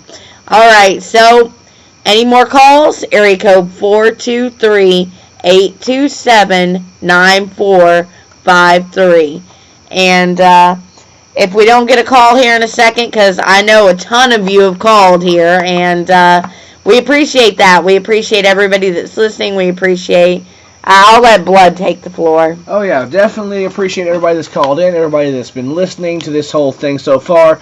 Mad love and respect to each and every one of you out there, and I appreciate every single one of you. Thank you for tuning in. Thank you for listening to basically an in-depth look into what is my career and my life. Yeah, this has been a 2.5 hour thing, and this is it's awesome. Also, after Bludstaind is done with his interview, I will be playing music. So Buck, I know you're out there, and I know you want to hear music, so I will be taking requests after the Bludstaind interview. Again, you want to get these last minute calls into Bludstaind. Area code 423-827-9453. This is your last chance, because I'm not taking any more calls after the next 2 minutes. I'm not taking any more calls, because we are actually going to debut, for the first time ever, the debut of Monster 2 off the Crimson Chronicles Volume 2. So you want to get that call in, area code 423-827-9453. You can hash it up with us. I'm going to wait about 2 more minutes, see if any of you guys want to get in. Then we're moving to Monster 2. We're going to close out the interview, and I appreciate it, Bludstaind. You have been an amazing guest. This has been fun, and I'll have you back, obviously. Speaking of what he's doing, August 22nd is the next scheduled show. That will be at the Masquerade in Atlanta. And there will be the Library Arts section, which will include Bludstaind, Dr. Thaddeus Orr, Puppet Box, Choco, and coming all the way from Texas, Heathenist, our brother. So, there's going to be an amazing situation there. Also, I believe Mac Hatchet is coming down from Syracuse to do it as well. The headliner we cannot announce yet, but I promise you. Hang on. What's up, Buck? What's up? Hey, no, I was just enjoying that fucking Willie. I came up on a Wilson, fucking Johnny Cash, Whaler is like my hero. But yeah, no, I wanted to do the question. Alright, what's up? Yeah, no,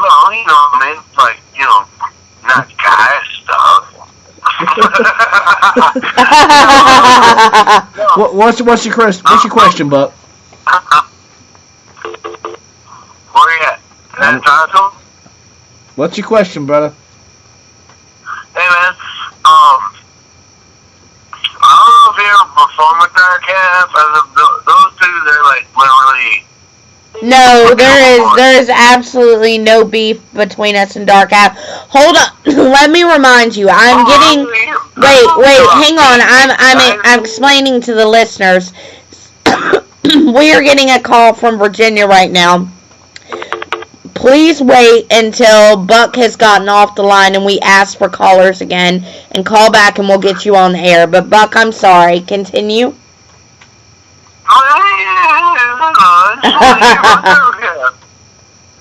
Alright, fine.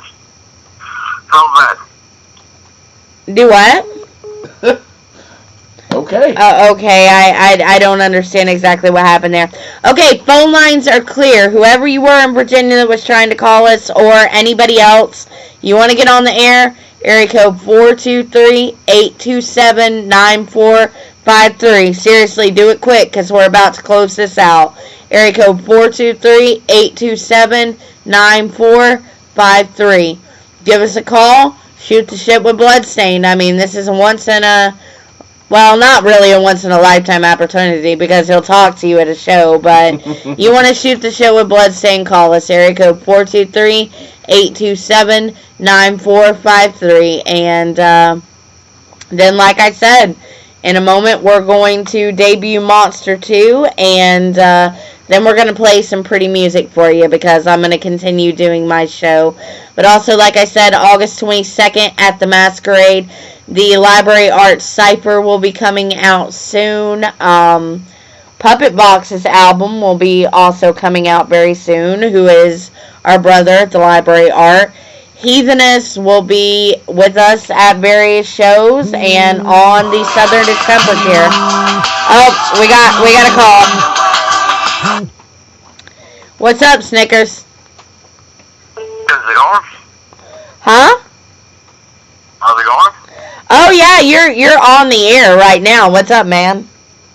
Hey, I say things out to Bludstaind, and I wanted to thank him. I'm actually a DJ thanks to Bludstaind, and I really appreciate it. I've been a big fan for quite a while. I just want to know how you guys been. It's been a while. It's been a while.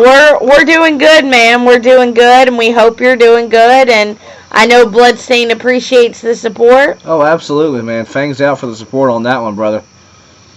You're quite welcome, homie, anytime. I'm actually recording this interview for anyone that's listening and wants to check it back out later. I'll be posting it on YouTube. Awesome. I appreciate that very much. And you got anything you want to shout out? You got any shout outs? Anything you want to hash out real quick while we got you on the line? Yes, I want to shout out to Matt Cadgett if he is listening. I mean, we've had some issues here in the past, and I'd like to actually reconnect with him. I kind of miss him. If you're listening, give me a call. Add me back on Facebook. But, so I hear you guys are coming to Syracuse. Hopefully. We are hopefully coming to Syracuse. We're looking right now the Southern Discomfort Tour, which has just started booking today. We are hopeful to get a date in Syracuse, yes. Awesome. I will definitely be there for that. Awesome. I'm about an hour and a half from Syracuse. Awesome. So you'll be there. That'll be awesome. Be good to see you in person finally. And, definitely. I do have one word for Bludstaind because I haven't been able to pick on him in a while. Peanut butter. Peanut butter. Anybody that knows Bludstaind knows that peanut butter is the thing. Yes, I'm a peanut butter addict. At me funny, shaking her head like, what are you talking about? But I'm gonna hop off here so we can get some more calls in. Thanks out, homie. All right, man. Thanks for calling in. We appreciate it. You're welcome. Take care, Snake. Bye. All right, so we continue having a call being placed from Virginia, but it is being called in while other people are on the phone. So if you are out there, the phone line is clear right now. Give us a call, area code 423-827-9453.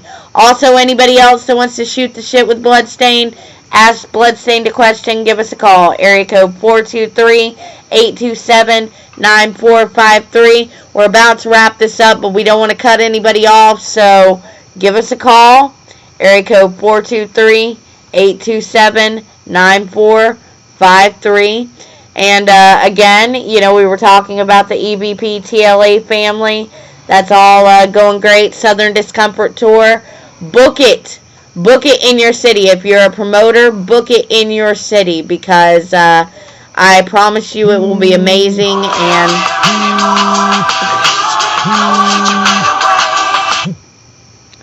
Buck, what's up, man? Hey, baby. You're on the air live with us still. What's up? I am so happy right now, even though, like, bullet to the head would take care of all my pain. I'm happy. No, we don't want a bullet to your head, dude. We don't want a bullet to your head. We can't lose you, man. Hey, bullets are cheap, right? That's why we keep using them on, you know, wrong people, whatever, I don't know. Bullets are cheap, but the price is high. The price is too high, man. Also, someone from Virginia continues beeping in every time we get a phone call. I'm not sure if they're fucking with me or not, but anyway. So, whoever is calling from Virginia, No, it's probably Kelly. It's probably who? Trailer Park Kelly. I mean, dude comes off real good, and then, like, everybody's like, oh, that eye sucks. You know, he's like, I don't know. Serious though, I don't know. Like, I've never really dealt with him or nothing, so I don't want to say anything bad, but, yeah, no, for real though.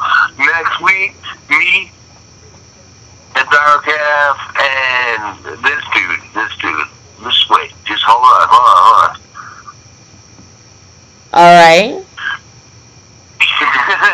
He goes by Dope Fiend. He's been with we know Dope Fiend. He's been with Dark Half. We know Dope Fiend. Well, yeah, he's been with Dark Half for fucking ever, right?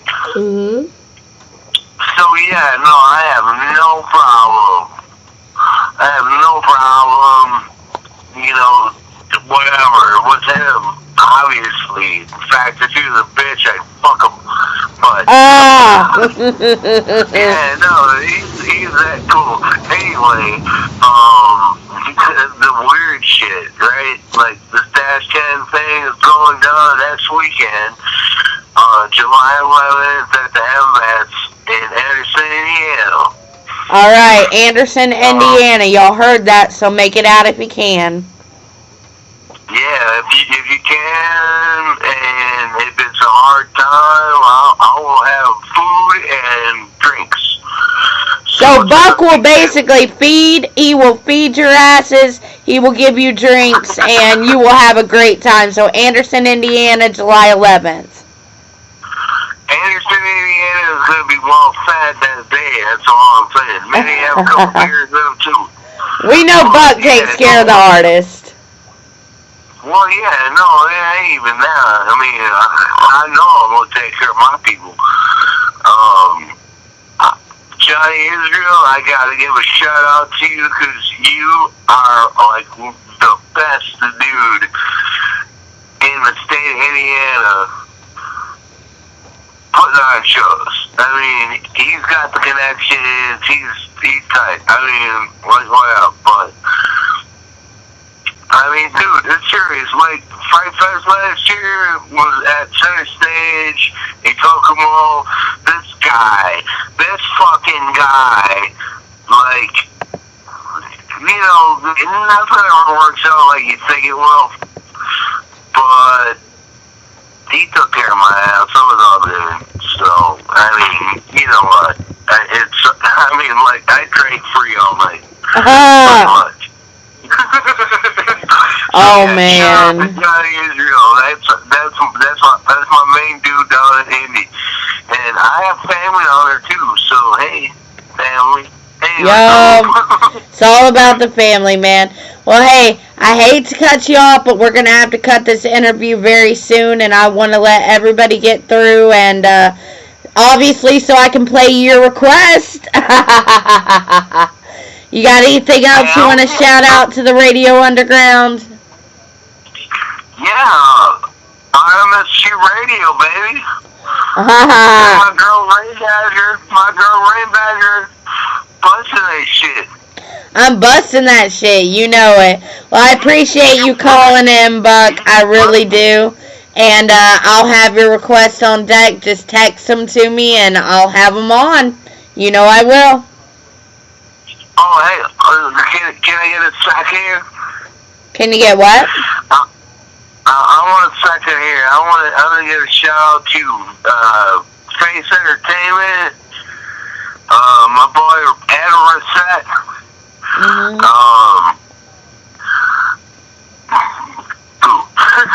I know, right?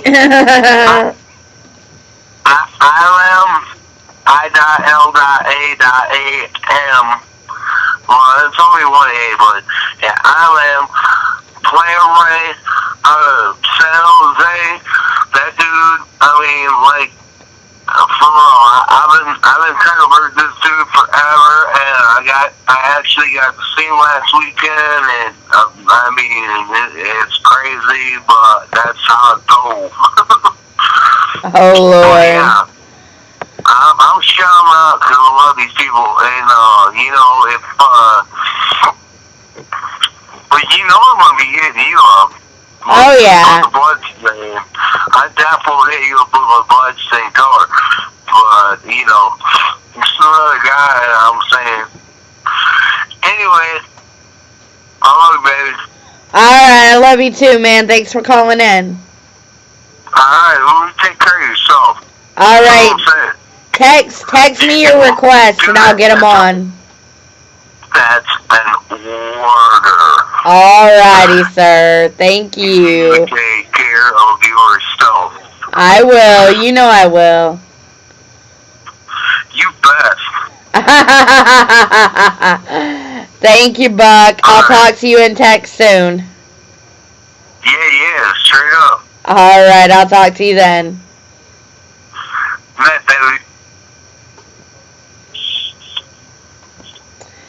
Alright, guys, so this is literally your last chance. Somebody keeps calling from Virginia, and you only call when there is somebody else available on the phone line. So let me tell you something. Guys, don't overwrap each other. I'm telling you, the phone line is open right now. Area code 423-827-9453.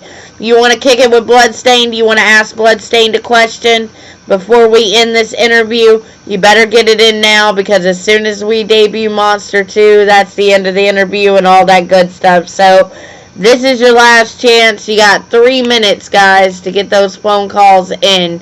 Area code 423-827-9453. Like I said, talking about the Southern Discomfort Tour, booking in November, started booking today. You're interested in booking them, want the inquiries, want to get the rates and all that good stuff, email me, Rayne, RAYNEBSE @gmail.com, and we will make sure we hook you up with a good price. Now, we want the South, we want the North, we want the Midwest. We're not going out West yet. We're searching for that to happen next year. So, y'all want Bludstaind, Johnny Wild, Heathenist out in your area, and Mac Hatchet on special dates. You know, get it done. RayneBSE @gmail.com. Alright, so I'm about to close this up unless anybody wants to call in. Area code 423-827-9453. Oh, we got one. There he is. Hey, what's up? I can tell you, dumbass, I was from Virginia. Ah, you kept calling. You kept calling when other people were on. My phone kept dropping. I'm fucking drunk. Ah, well, who is this? DJ Wizard? Oh, DJ Wizard, of course. Well, what's up, man? What's going on now? I gotta save you in my phone. I gotta save you in my phone so I know it's you. I kept listening. I kept hearing Virginia. I was like, man, my phone keeps dropping. And she's hearing Virginia. I was like, What's going on, man? You thought of anything else you wanted to say? man, I don't care. I kick him Bludstaind. Shit, I don't give a fuck. Well, we're hoping to make it out to Virginia, man. I mean, I'll hit up the National and shit. I mean, I want to make a track with him. Hey, Bring me out, brother. Like he said, hit him up or hit me up for the info to get in touch with him, and we'll make it happen.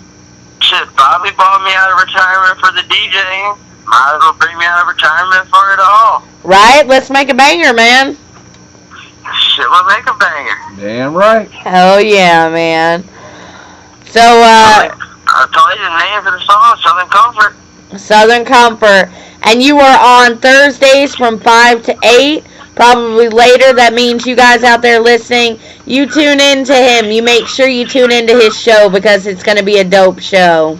It's always a dope show with the Wizard. You never know what happens. You never know what happens. People. You never know what's going to happen, man. All right, well, you got any shout-outs? Anybody you want to shout out to and all this stuff before we debut this last track? I got a shout. You know I got to do a shout out to my brother, Rayne Badger. Oh, yeah, DB, we love you, DB. And then Bobby, he brought me back out. And then, of course, Rayne, motherfucking Bludstaind. Aw, thank you, sir. Right on. Right on. And everybody to the Southern. You know we got to do the Southern Pride right now. Because we going through some bullshit. We going through some shit right now, aren't we? Y'all from a hick town just like I'm from a hick town.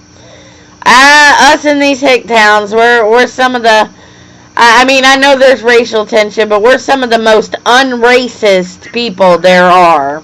That's all I'm saying. Like, I mean, just because I'm from Virginia, but god damn.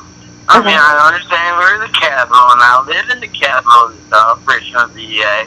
Shout out to Richmond, VA. 804. 804.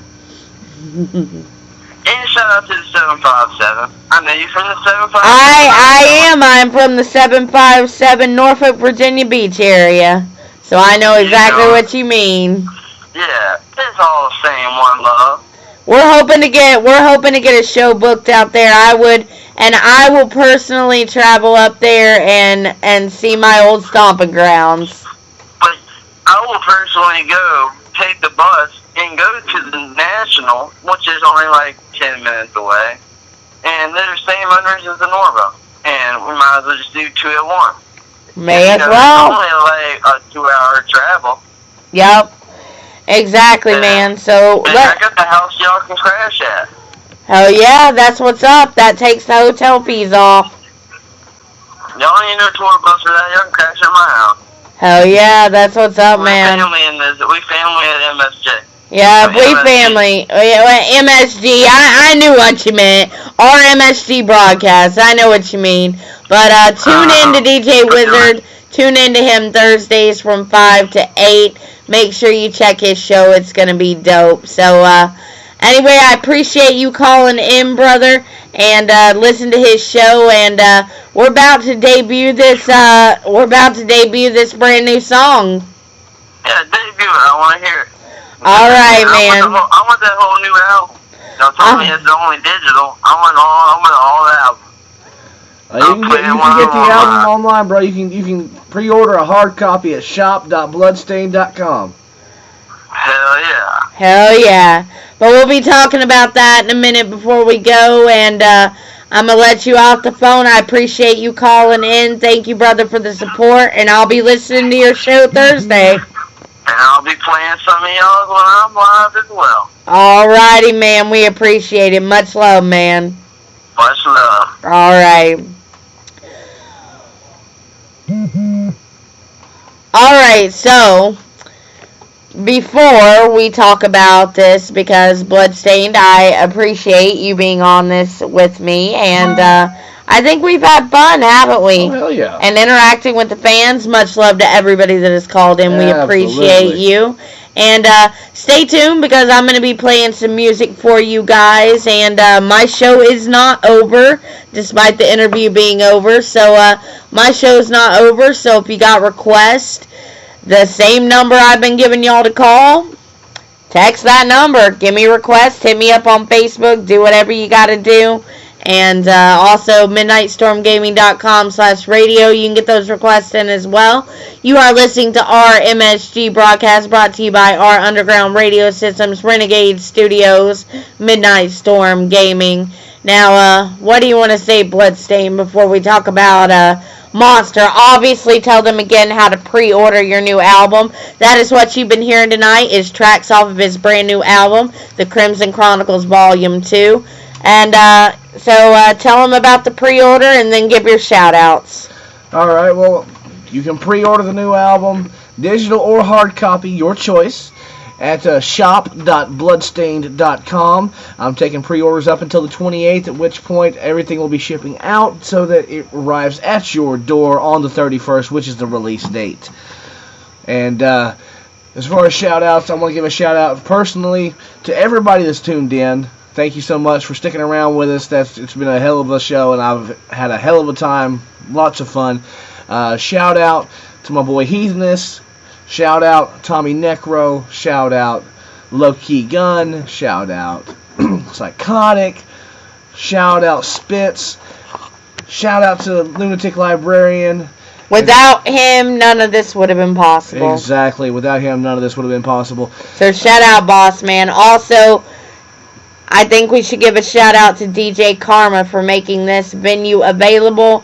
We've had a lot of bad situations in radio before, and DJ Karma, we love you, man.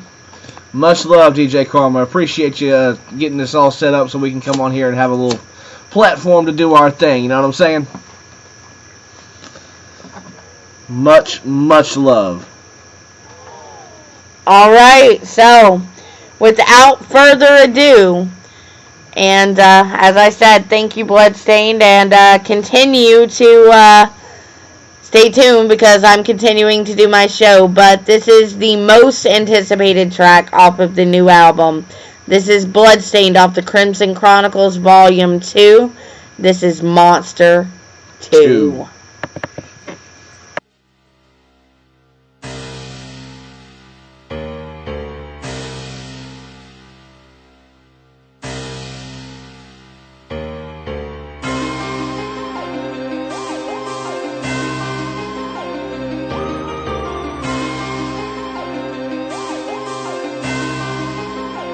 I'm a goddamn monster. Monster, monster, monster, monster, monster.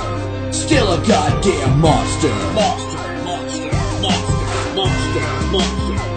I'm a goddamn monster. Monster, monster, monster, monster, monster. Still a goddamn monster. Monster, monster, monster, monster, monster.